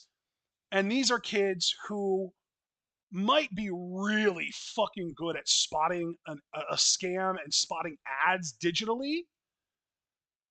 But these are the kids that are going to get sold a fucking bridge. I You know what I mean? yeah. Yeah. So, like, maybe I am, again, kind of putting our generation on a pedestal in some ways, but I think my main concern is that the current generation of kids are being raised very passively in such ways that they are not going to really learn how to think. I think that's the best way I could put it. The current generation of kids are being taught what to think rather than how to think. That concern for a while, even just with AI in higher education. Like I Yes. really do like the term I've used lately, and I'm hoping to write like an essay about this. Is I'm seeing like a lot of cognitive outsourcing, and Yes. that's very concerning to me as a societal And trend. that is the exact type of thinking that leads to fascist dictators being voted into power. Precisely, Because people don't precisely. want Yes, to think for themselves, they want to be told what to think. yes. So this is why I don't know how to predict this though, because these kids who aren't really being taught how to think, they're just being taught what to think. Are they going to grow up and just be like, yes, mommy government, just keep feeding me more information and tell me what to think? Or are they going to do kind of like what we did as a generation and be like, get to being like teenagers or adults and immediately start like rebelling against the way that they were raised and be like, wait a minute, this is bullshit. You're bullshit. Everything's bullshit. Fuck you. I hate everything now. It happened in that exact sequence. Like it's just one long drawn out political panic attack, Yeah. and then it's just like they just strip and they go into the wild to plot. Well, yeah, because dude, like our generation was the generation that practically took atheism mainstream. Yes. Hmm. So because like we are a generation who were raised on God and Santa and the Easter Bunny, and when we found out one of them was fake, we immediately jumped to the conclusion that it's all fucking fake. Which is why I was so like I don't want to stray too far from the main point, but you mentioning making atheism mainstream. That's why I was so disappointed with like the internet atheism that I definitely consumed in my teenage years Yeah. because like it was still ultimately reactionary because of like how Yes. anti-feminist and stuff it was. It's like that could have been a real turning point for us politically if you Yeah. would have followed the logical progression of, hey, if God isn't real, you know what else isn't real? Fucking capitalism or whatever, just as far as like, it being a natural system or whatever. It's like, no, like we so much of reality is a human construction in the sense of like we make these systems, we build Yes. these systems, and like we can build better systems. But Yeah. it never happened. It just kind of felt. I mean, dude, the Islamophobia and like the anti-Muslim kind of rhetoric and the anti-feminist rhetoric. I look back on it now and I cringe. Yes. Um, we Well, really because missed a again, though, window that's the there. shit that we were raised on. That's the shit that we saw on TV every day when we were kids and teenagers. That's the shit that our parents told us was the case. Like, it's not all obviously, but it is the majority for sure. And it took us having to be conscious and understand how much harm those mindsets were causing and wanting to change it in order for those mindsets to change. Exactly. Exactly. Yeah. Okay. I feel pretty content with our answer to that question, so I'm going to move on. For this next question, I'm going to ask it, and then I'm going to count to three, and I want us both to give our answer as succinctly as we can. Okay? Oh, Jesus. Okay. What is your favorite conspiracy theory that you don't actually believe in? All right, ready? Okay. Three, two, one. Hollow Earth theory. Atlantis. Nice. I love that we're kind of similar and that it's like geographic craziness. Yeah. Yeah, that's hilarious. So you say Atlantis is yours? And you said Hollow Earth was yours? Yeah, I didn't know Atlantis was really a conspiracy theory. I thought it was just a myth. I got a book of conspiracies as a kid, and Atlantis had its own chapter. So That's I cool. think, to be fair to you, it probably is more myth than conspiracy. But I think there was a time it was a conspiracy. And I'll be honest, there are some far right traditionalists that believe like in the city of Atlantis. So That's like, hilarious. I'm still gonna count it personally. Yeah, no, I love that for you though. And I also love how much content we've seen that has Atlantis as like a central part of it. Like, what did we literally just watch? That had Atlantis in it. I'm trying to remember what we just watched. Yu-Gi-Oh, the fucking the darts That's arc. right. Yeah, fucking Yu-Gi-Oh. That's crazy. That's from like what, 02, 03, and they're talking about Atlantis in that. There's literally a Stargate Atlantis, and I've been wanting to get into the Stargate franchise for a while now. And uh fucking Talokan is basically Atlantis in Black Panther. Yes. So yeah, it's a really cool one. But for me, yeah, Hollow Earth theory is so much fun. I wish it was real because it would be so fucking cool and interesting if it was. Yeah. Um, it's one of those conspiracy theories that I have more fun just kind of thinking about and like reading up on the research that's been done about it and how people are like trying to prove that it's real and stuff than anything. But no, definitely not something that I actually believe in. Like I said, I wish it was true. It would be really cool if it was true, but really, really fun conspiracy theory. To me, that is like if I ever meet a flat earther IRL, I will absolutely cosplay as a hollow earth believer in that moment. There you go. There you go. Yeah, if I was to get a flag on the play and say Atlantis is more myth than conspiracy, pick something else, I would have just been basic and said JFK because I do think the JFK conspiracy. I won't say it was a radicalizing point for me, but I think it was kind of an early moment me being interested in politics beyond just saying I'm a Would Democrat. the You know? conspiracy in question be that he was killed by the CIA? Yes. Okay. Which I mean, yeah. I mean, All look, right. I'm not writing it off as an impossibility, but he's no Fred Hampton. Let's be real. No, no, God, I am so tired of like milquetoast white people being compared to fucking black excellence. Yeah. Oh my God. Try reading some fucking black literature sometime, for Christ's sake. Yeah. Um, Um, all right, next question. Penultimate question from Amari. What is your favorite country with the most interesting history? Uh, I mean, look, I gotta be honest. I'd be a hypocrite if I didn't say this because I've said this a few times. France, Yeah. really. Although I will say in contemporary times, I am so fucking proud to be Italian.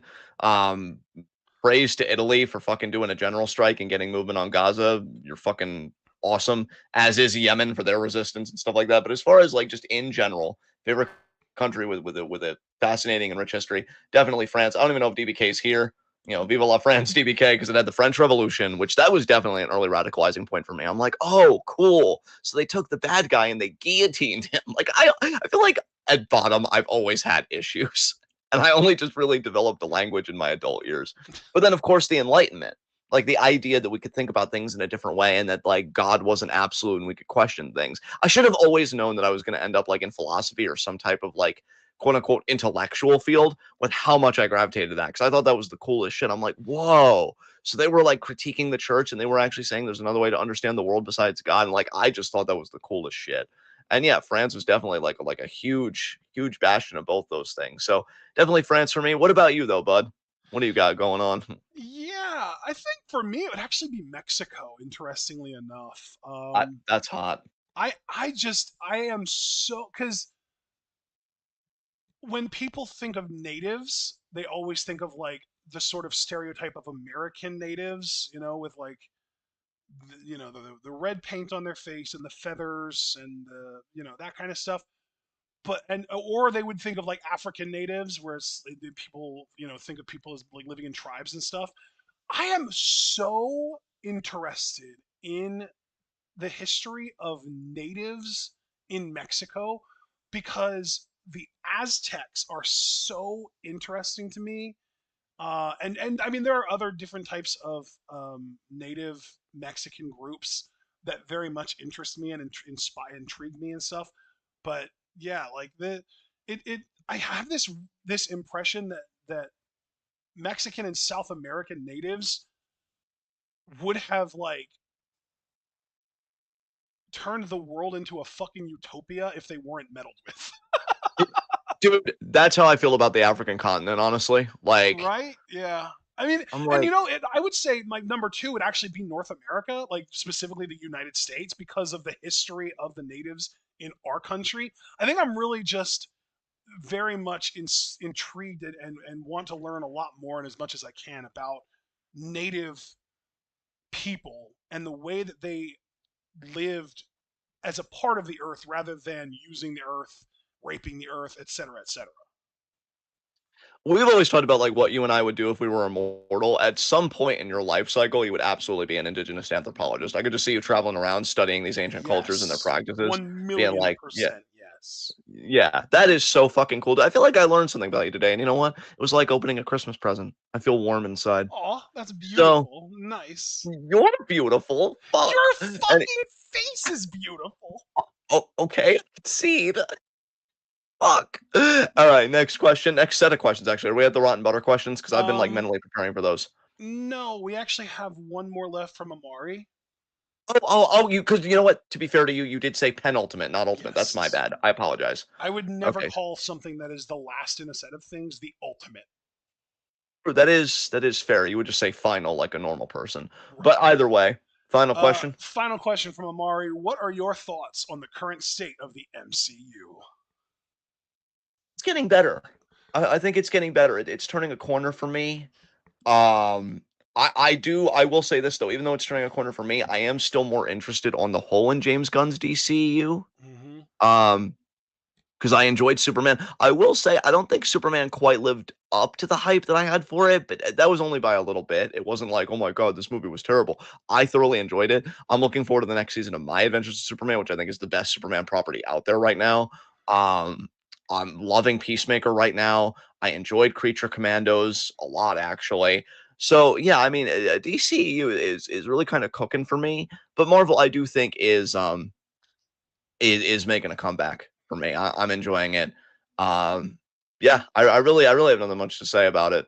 I just think having a good time. I'm enjoying the ride. I really can't wait till we get deeper into X-Men lore though, because they keep mentioning like mutants Yeah. and stuff like that, and I'm like, let's fucking go. But how I do you think feel about it, man? I think I'm in a similar place to you where like my absolute favorite MCU movie that's come out in the last couple of years was Thunderbolts.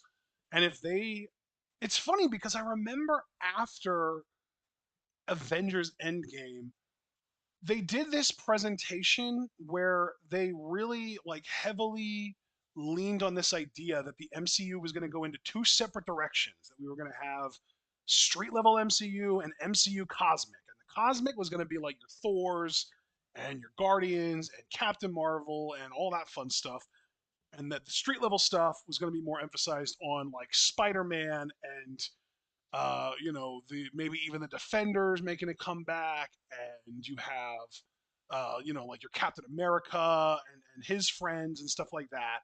And I really just don't think that they've lived up to those promises at all. I feel like they've really gone out of their way to blend the street level with the cosmic. Shang-Chi should have been one of those street level movies, but by the end he was fighting off a fucking cosmic demon thing, right? It's so funny you mentioned Shang-Chi because when is that fucking sequel coming out? Like, I feel like I'm gonna I need don't to think rewatch the that there's movie. going to be a sequel before the next two Avengers films come out. I think he's going to be in the next two Avengers films, but I don't think that we're going to get a Shang-Chi sequel before then. I don't want you to have to do a deep dive on this because that would take us too far afield from the question, but I feel like Shang-Chi between the original film and the sequel is going to have the longest distance between any other film and its sequel in the MCU I because I feel like mean, we've waited so Doctor long. Strange might. Doctor Strange, they waited a long time between the original and Multiverse of Madness.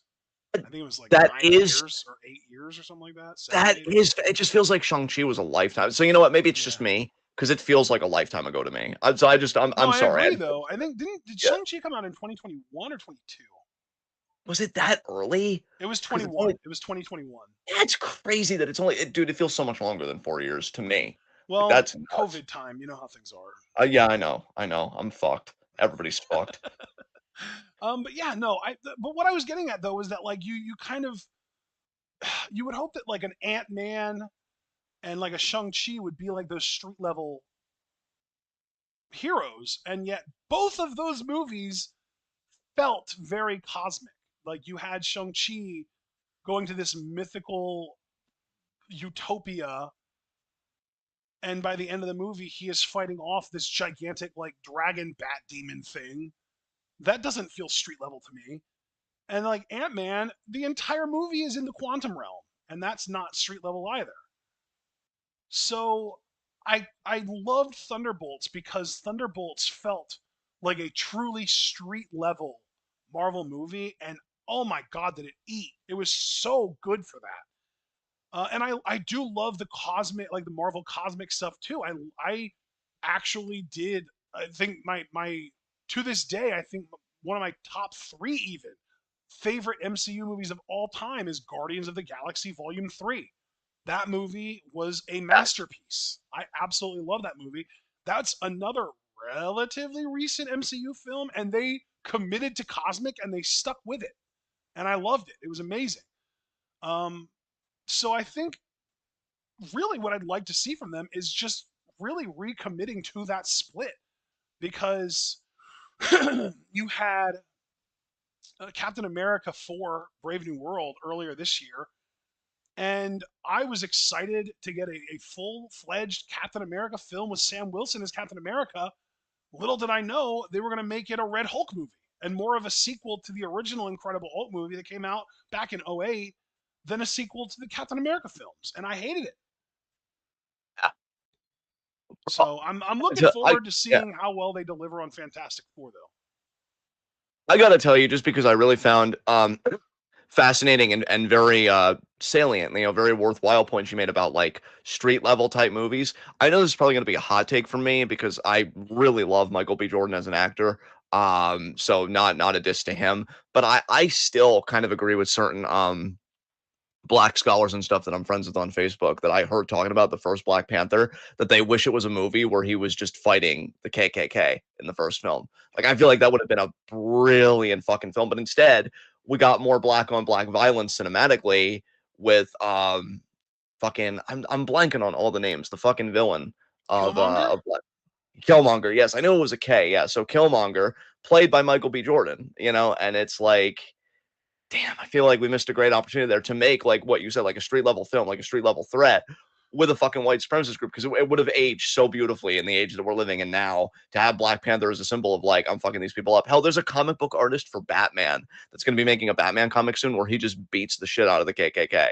Like that's the kind of media I think I would really love to see in like a big major thing like MCU, which is why I have to give credit to Peacemaker and James Gunn because if that video you sent me on where the season is going seems to be true, holy fucking shit. We might be seeing where, Peacemaker has stepped into this reality where, white supremacy as an ideology won out because there's not a single fucking black person in this world that he's inhabiting that he's treated like a god and a hero.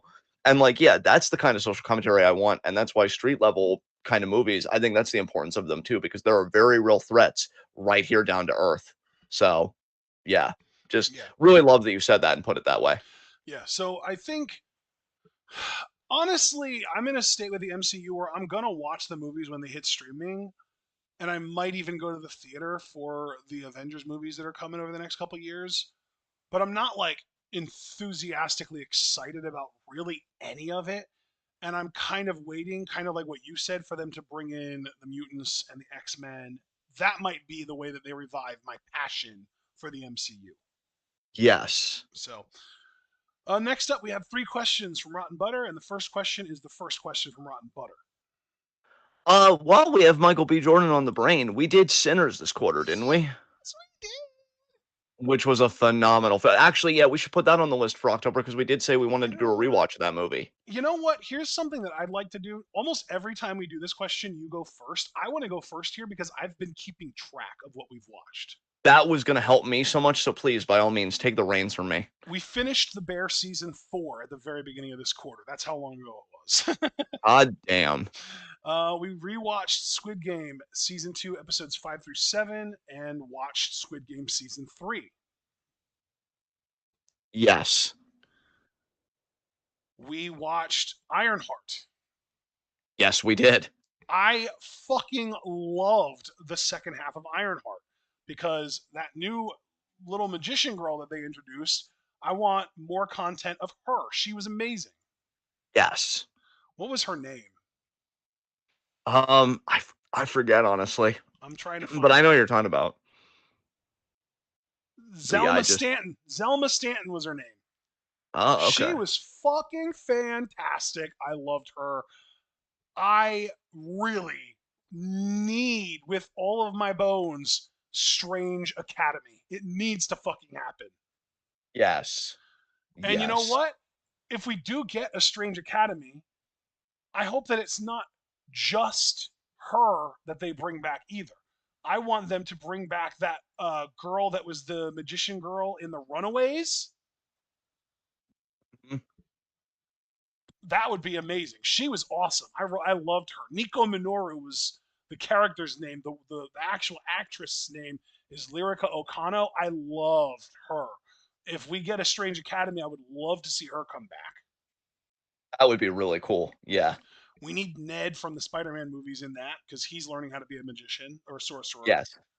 This is the kind like this. This fuck your 6 episode bullshit. Give me 12 of Strange Academy, please. Yeah, absolutely. Absolutely. Here's a little show that some of you might have heard of and that we, watched. Motherfucking Don to Don.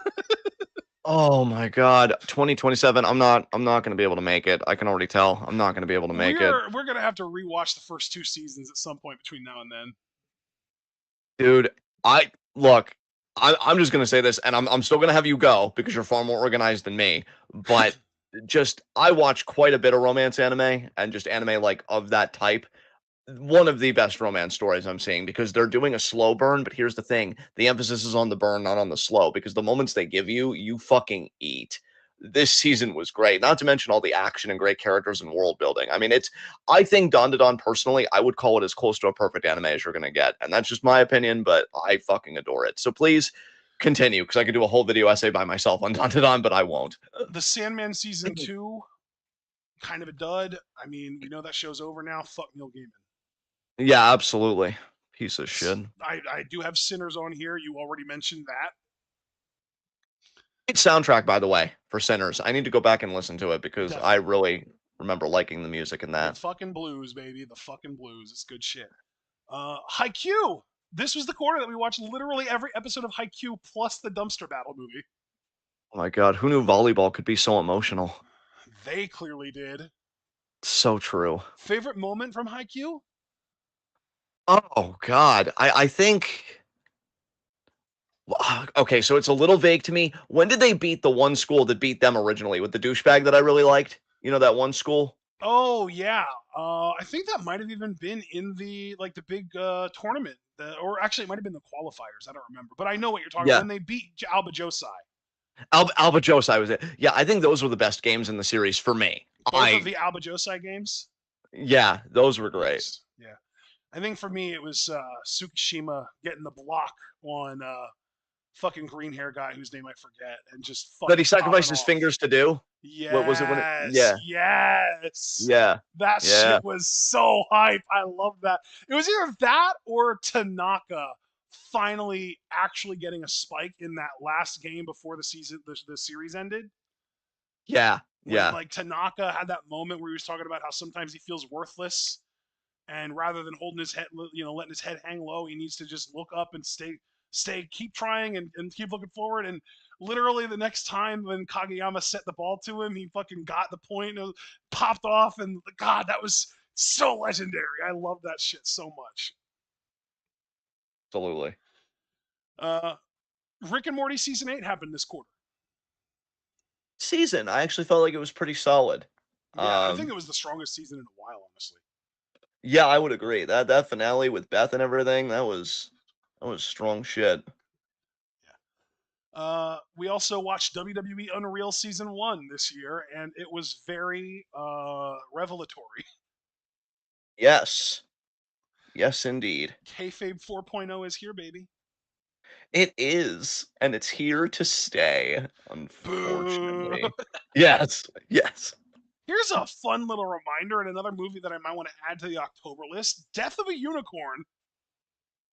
Oh, that's probably never coming back. But Tartakovsky, I mean, oh, actually, no. Actually, I'm got it. I'm thinking of Unicorn Warriors Eternal. Man, I had a massive brain fart. No, Death of a Unicorn was a brilliant fucking movie. Holy I fucking shit. loved that movie. It was so good. God, who? I'm already forgetting the. I know. Wait, no, wait. Don't tell me because I know it wasn't fucking Chris. Not Chris Evans or Chris Pratt. Who was it that played the rich boy that I was like, oh, I'm gonna Will watch him in Poulter. everything. Will Poulter. Yes, Will Poulter made it on my fucking radar now after that performance. He to me. And I respect other people's opinions, but fuck you, was the star of that fucking movie. Will I love Will Poulter, Poulter more in the like Will Pop You. Yes, dude, every line he had got a reaction out of me. And me, Every both of line. us, yes. And yes, and you. And that's another movie I would like to rewatch alongside Sinners. We're gonna have just like a rewatch month or something just for a little bit of media that we really, really liked. Because yeah, Death of a Unicorn, A24, I know that they don't have a 100% hit rate, but when they do hit, it's magical, honestly. It's one of the best cinematic experiences I usually have. And yeah, Yeah. That was such a like we knew we were gonna like it from the trailer. I'm just so happy, bro, that it fucking delivered because that could have so easily been a movie that was like underbaked, and we would have been left Yes. disappointed. But no, like it hit. It Dude, fucking hit. did you know that Ex Machina was A24? You know, I it's one of those things where I know, but sometimes I do forget. So it's Yeah. like it makes sense, but like I don't always like consciously think of it. But you're right. You're Yeah. right. Before we move on, I do want to ask Rotten Butter what you're referring to when you say that you're still so mad about us not getting another season. I don't know what you're talking about there. Oh yeah, what show? I'd be curious to know that too. Uh, Um, yeah. In the meantime, we watched the new Until Dawn movie. It was ass. yeah, it was. Thank goodness we're not gonna have to repeat that night over again. See what I did there? I Fuck you. did. I'm clapping for it. That was great. We watched The Amateur, which was really fun. I really enjoyed The Amateur. I agree. Yeah. Yeah, God, that we literally just watched a movie that had maybe too many fucking twists in it. Was that what was that movie that we just watched with um Was it Argyle that you're talking about? yes, yes. There were so many fucking twists in that movie, and yet I feel like the twists in The Amateur hit harder. Yeah, I would agree. Amateur was fucking crazy. Um, We also watched Novocaine. You mentioning Amateur made that me was think we watched literally next Novocaine. on my list, dude. Yep, Novocaine, exactly. Yeah, look at me remembering some stuff in bits and pieces. Proud of you, bud. Yeah.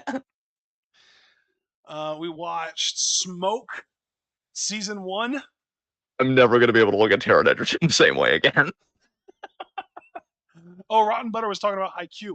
You know, it's funny you say that, Rotten Butter, because I know we are getting another movie that's versus the Little Giant, and it's going to be like Hinata's team going against that white-haired dude that is also shorter, but basically taught Kageyama how to teach Hinata how to jump correctly. But I was under the impression that they were going to do more content after that movie, like actual season content. I didn't know that we were just not getting anything else after Yeah, that is a bit surprising. that. Yeah. Because isn't there like a whole fucking arc where like Hinata goes to Brazil to learn how to play beach volleyball and like becomes a pro and shit, and we're just not getting any of that now? That's insane. What?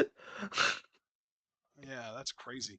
I am gonna move on while he responds to that. We Yes. watched, yeah, season one of Smoke, which fantastic Journey Smollett performance in that. Taron Egerton, also a fantastic performance, but in such a way that made him really fucking creepy. That fucking face, dude. That fucking smug smile, dude. I can't unsee it. Dude, like, it reminds me. I'm sorry. When he got the fucking boner for saving that woman's life, though. Yeah, oh, dude. It reminds me when you and I were watching Kingsman: The Golden Circle, which was an amazing film because we also did the Kingsman kind of well trilogy technically, but I know there's going to be like more stuff, and Argyle was a part of it. And I said something about Taron's performance, and you were like, "Yeah, but he's younger here though, and that helps." And then I told you, but like that face though, I know what happens to it. I see it, and then you bobbed because you knew that like Smoke kind of ruined me in a weird way. Smoke, I'll tell you something about Smoke. Um, it's such a fascinating show because I feel like it really perfectly characterizes through Taron's performance, which was great by the way. Just to give props to the actor. Um, like the 21st century aggrieved man, the entitled man, the embittered man. I feel like the characterization was perfect. I didn't think it was a caricature for a moment. I'm like, you know what? I believe all that, and especially the twist in the finale, like the little twist during that interrogation scene. You know the one I'm talking about? Yes. I thought I'm like, Dude, oh my that god, yeah, twist changes the entire show for me. Like, if we were ever to go back, and we're going to because it's getting a second season, I believe.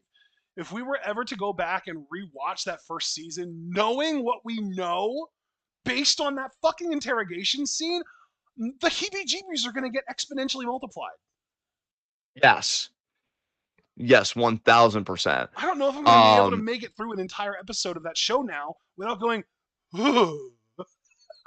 such like a dark show in a way, but I think in one that's not like suffocatingly. So, and by the way, the one guy that played, was his name Eddie, like the disgruntled fried Are you chicken talking about employee? John Leguizamo's character? No, no, no. I'm talking about the first arsonist because his performance was fucking Oh my brilliant, God, yes, he was amazing. dude. Again, the The characterization name of of the like, actor is extremely difficult for me to pronounce, but I'll try my best. Tare Guma Bajo Muine. just gonna say Tare for shorthand. He might have had the best performance in the series, honestly, and that's saying something. Um, he was so unnerving to me in a much quieter way than Terran's character on screen. Um, I remember when he was about to set the final fire, before the whole boner save, and she's like, "Oh, you don't have to do this. I don't want to die." And then he just kind of looks at her with like these listless eyes, and he says, "But how else are we gonna get to heaven?" And I'm like, holy fucking shit, this dude. He ate every scene that he had. Yeah, Smoke is a fascinating piece of media. If you haven't seen it, I highly recommend you check it out. I It's do. it's great. I also feel like that show brought John Leguizamo out of the shadows and put him back in the spotlight. It made me appreciate how good he is all over Yeah, again. definitely. Yeah, that was a great show. Next up though, after Smoke, we have K-pop Demon Hunters. Taking over the fucking world. I guess you could say they're gonna be golden.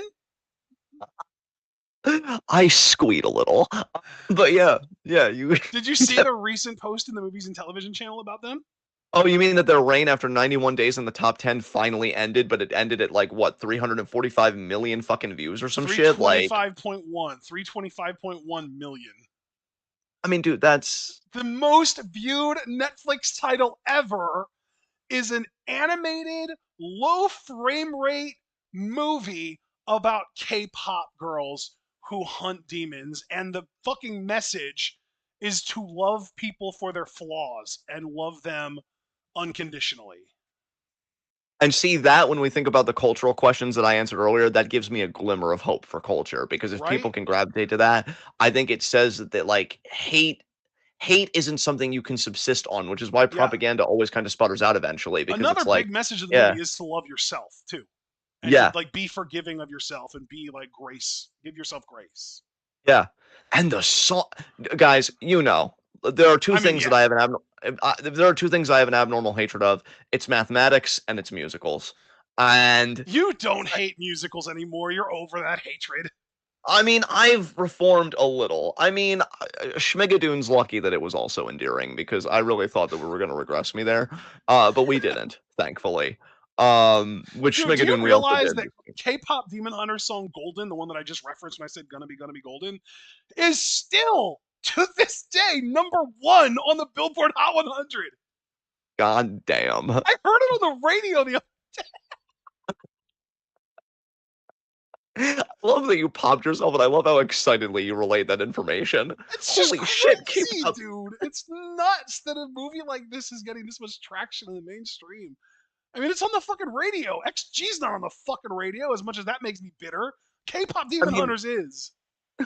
you'll get your time, brother. I know they will. But I will say, like, it's just what really I marvel about with K-pop Demon Hunters is the fucking staying power. I'm like, I can't believe it stayed on top for this long. And like you said, musically, it's still fucking going. Like that is nuts to me. Um, what else did we do this month? Please continue. Oh man. Wakanda Forever, or Eyes of Wakanda, I should say, the animated show. It was kind of interesting. Honestly, I was kind of underwhelmed by the animation in it, but the story and stuff was good. I enjoyed it enough. Movie that we watched that was kind of a dud was Extract. I don't even know if you remember that one. No. It was the Mike Judge movie about the guy played by Oh Jason yeah. Bateman. Yeah, who ran a factory, and he was thinking about selling the factory, and then a whole bunch of shenanigans happened, and he decides not to sell at the end of Yeah, and then Mila Kunis was like a fucking sociopathic like scammer or whatever, it. and Yes. yeah, Dude, Yeah. it's wild how stacked that cast is, and they chose to rotate or revolve the entire movie around Jason fucking Bateman. Yeah, I mean, I like him enough as an actor, but like he also needs other people. Yeah, like you have starting from the bottom, you have David Kochner, you have T.J. Miller, you have Kristen Wiig, you have Ben Affleck, you have Mila Kunis, and most importantly, you have J.K. Simmons, and you do nothing with him. Come to think of it, and I'm not trying to do a diss, it's just you kind of got my gears turning. I wonder if Jason Bateman is just the kind of actor where like his value is in reacting to the things happening around him. Like he's not going to generate it himself. But that's why like I feel like the best part of Arrested Development, if we're talking about his character, is just him reacting to like the craziness of his family and like the toxicity of his family, played obviously in comedic ways. But like, yeah, he's never gonna be the guy Yeah. that generates the interest from himself. You know, it's His also interest is gonna be, yeah. interesting is that I think that just about anyone could have played Michael Bluth because of how fucking well written that show was. Yeah, I think that's true. I don't think you're being uncharitable saying that at all. I agree actually. Um, You could have literally yeah, had Adam Sandler playing Michael Bluth, and it would have been fantastic still. yeah. I think you're right ultimately. Yeah. Oh man. Um, let's see. Um, we did do a rewatch on Peacemaker season one because season two is now ongoing, and it is also fantastic. You did touch on that briefly earlier. I guess we really did want to taste it. I miss being asked if I want to taste it every week so much. Even in context, that's saucy. Uh, I don't know. I'm starting to spiral, I think, but please continue. Thunderbolts. I already talked about how good it was. Thunderbolts was part of this quarter. Yes. Twisted Metal season two was a lot of fun. Twisted Metal, I'll tell you, is probably one of the best gems that Peacock has. Yeah. I am honestly surprised how fucking good that show is. I really enjoyed the second season. Thought it Yeah. was a lot of fun. Speaking of season twos, how about Wednesday season two? Excellent. I would say the second half I like better than the first half, and I think on the whole I liked it better than season one. I think. Uh, I think I might feel that way after a rewatch, but I think having seen season one twice now, I really appreciate it more. That's kind of my problem is that I have a hard time really fully appreciating media the first time I watch it. And then, and when I say media, I really should emphasize shows. And then, the more I watch it and the more I really fully understand everything that's going on, the more I appreciate it. So I can't say as of right now that I enjoyed season two more than one, but I definitely did enjoy, like you mentioned, the second half of season two because the first half was very plotting, yes. Mm-hmm. but they really kicked it up in the second half. It was a lot of fun. All right. Next. Oh God, here we go. Jeez. We watched both Lilo and Stitch movies. Live action was a heap of shit. The first one was really good. The original, the animated one back in 2002 was fucking great, like borderline masterpiece, amazing. Um, and then they ruined it. Yeah, yeah, they did.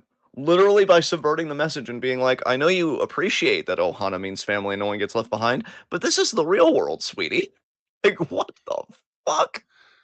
They also took away all of, well, I shouldn't say all of, but a lot, a significant amount, like an important amount of the traits that made Lilo come off as very autistic in the first movie, that made her relatable to autistic people, that made the entire movie feel like an allegory to autism and the struggles that autistic people go through in current society.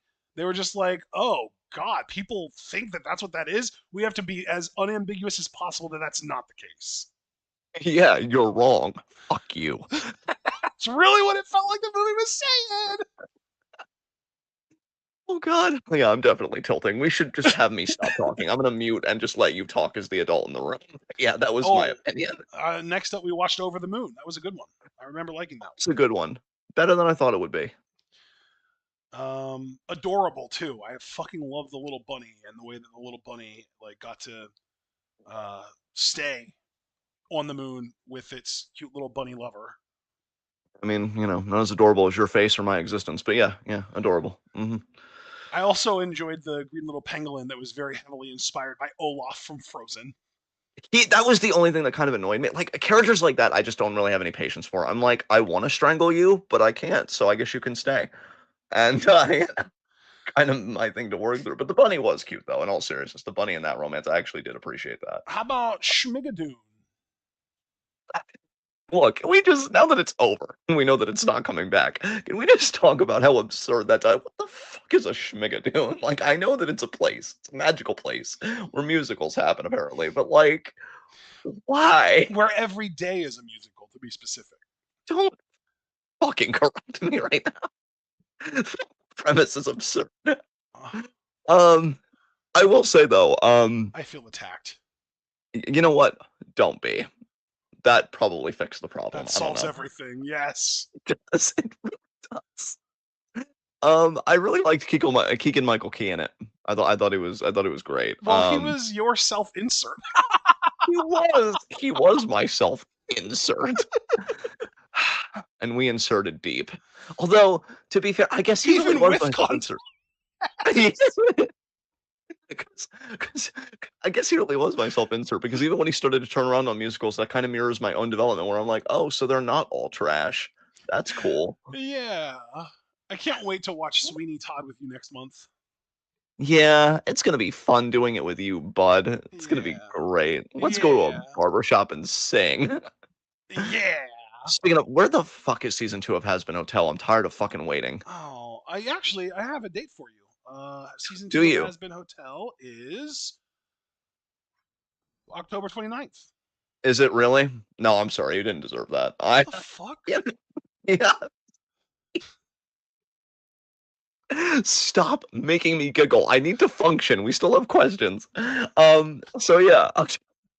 Stop it. What? I'm just laughing because I'm finding it funny.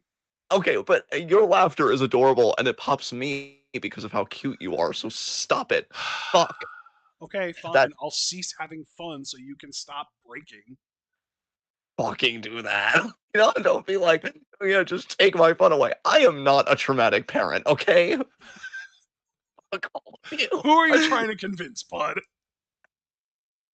The man in the mirror. But no, Schmigadoon. Schmigadoon, what I will say again, that was an unexpected show because I'm gonna be honest with you, bro. That was me at the time, more just kind of playing ball because I have expected to go into hate it, which I guess if there's a lesson here, always trying to go into things as open-minded as possible.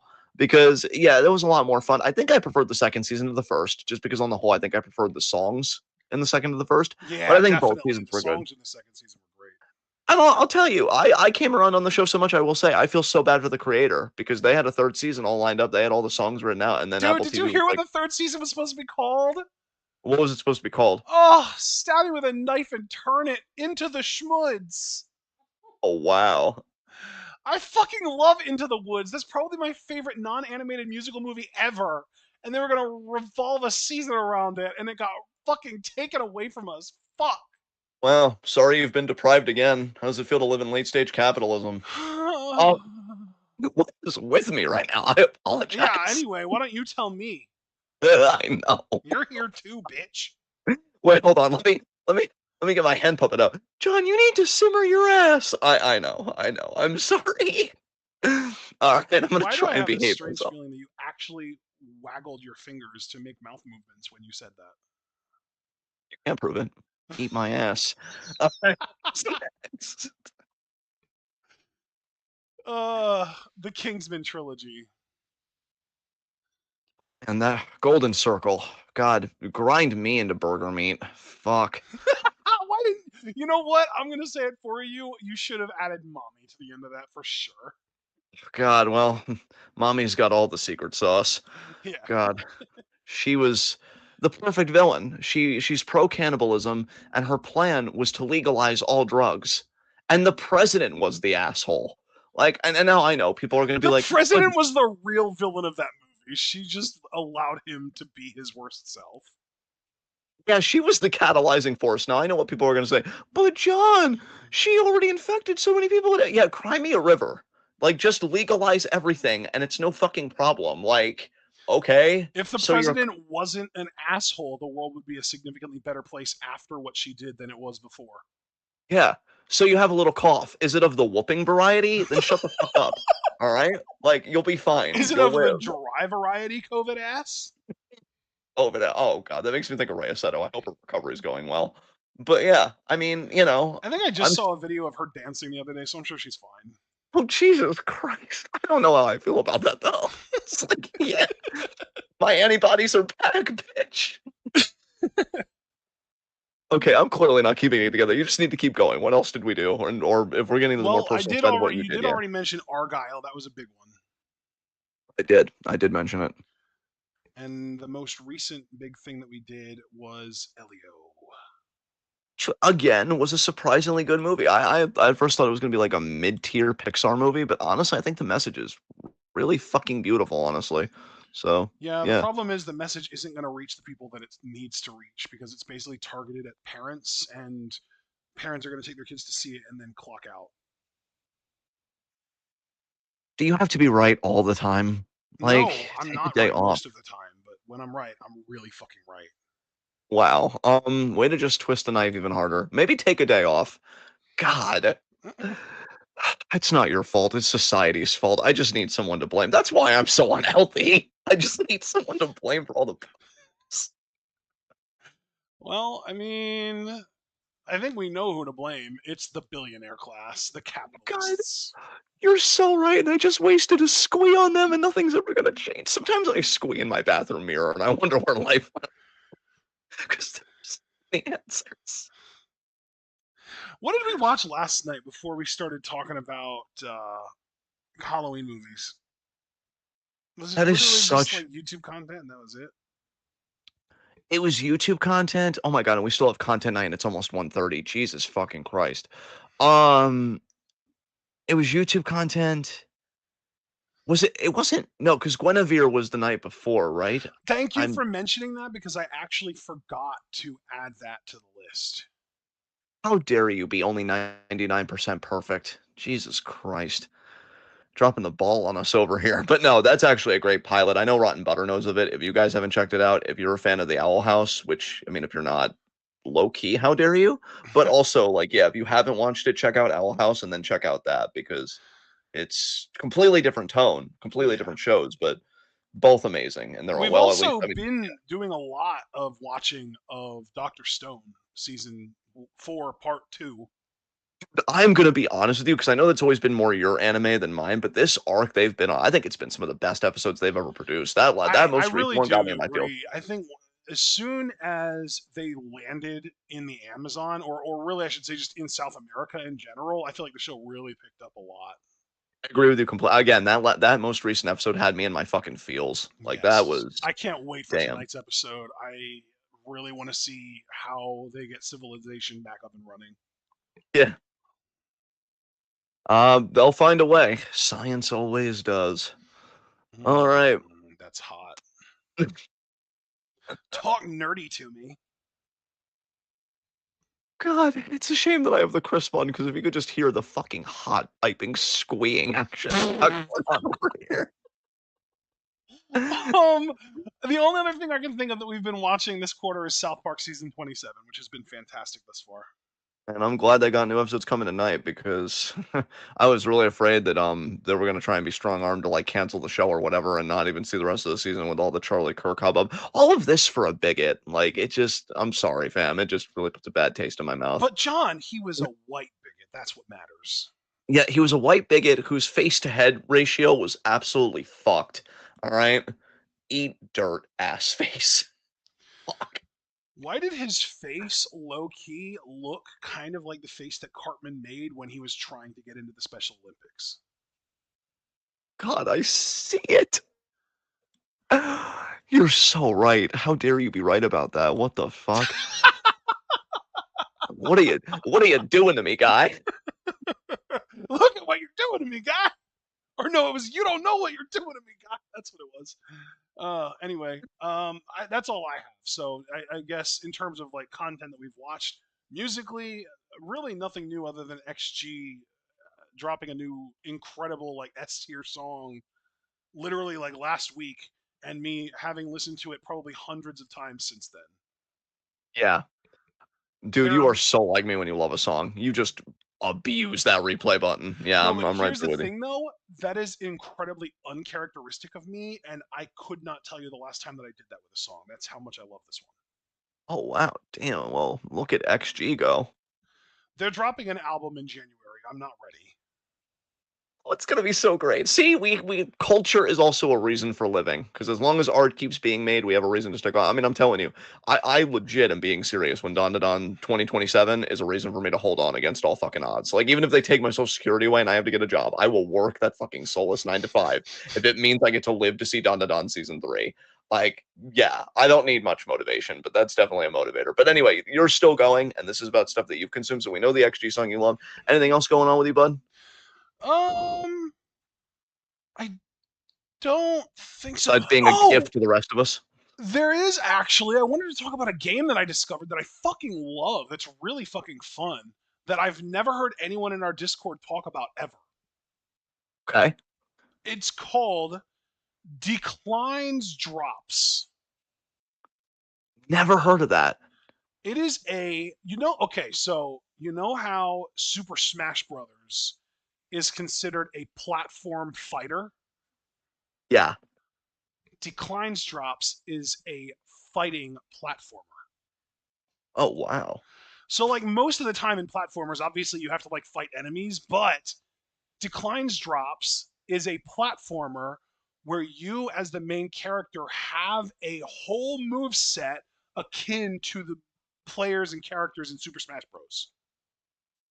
Wow. Okay. You Jeez. have you have like jab attacks, you have smash attacks, you have a running attack, you have special moves that you can do that require energy. Like it is a whole fighting system, but the core of the game is still a 2D platformer. Wow. Okay. It is sick. Yeah. I'm really enjoying it. I actually need to get back into playing it. I haven't played it in like probably a week or two, just because I haven't found the time for it. But it's really cool. I've bought an inordinate amount of games over the last 3 months. Honestly, like too many to play, including Hollow Knight. And you, being a wonderful friend to me, bought Silk Song for me. I love you so much. But yes. Yes. But yeah, I Do just do have. Well, I mean, we together have been playing some different games over the last 3 months than we had before, like Fling to the Finish and what was the train one that we played? Unrailed. yeah, Unrailed and Yeah. we really do need to get back into body. That's partially on me because my Yes. schedule is just fucked, but I So really do want a because you night where just we just said yeah. body and most people hear that spelled BODY, it's spelled BOTI, and the full name of the game is Body Biteland Wonderland. Yes. It is. Like I'll tell you just playing it in the beginning and that's why we need to get back to it and get deeper into it. Oh, It is fuck! I was actually wrong. It's Biteland Overclocked, not Biteland Wonderland. okay, okay. Um, but yeah, it gave me that whimsical, like warm feeling in my chest playing 3D platformers as a kid. Like it Yeah, really was a return to childhood in the best way. Yeah, we definitely need to play that more together. But yeah. continue. I'm gonna say that that's it. All I have. So you can just talk about other stuff. Okay, so I'm gonna go in a bit of a different direction, and I need to talk about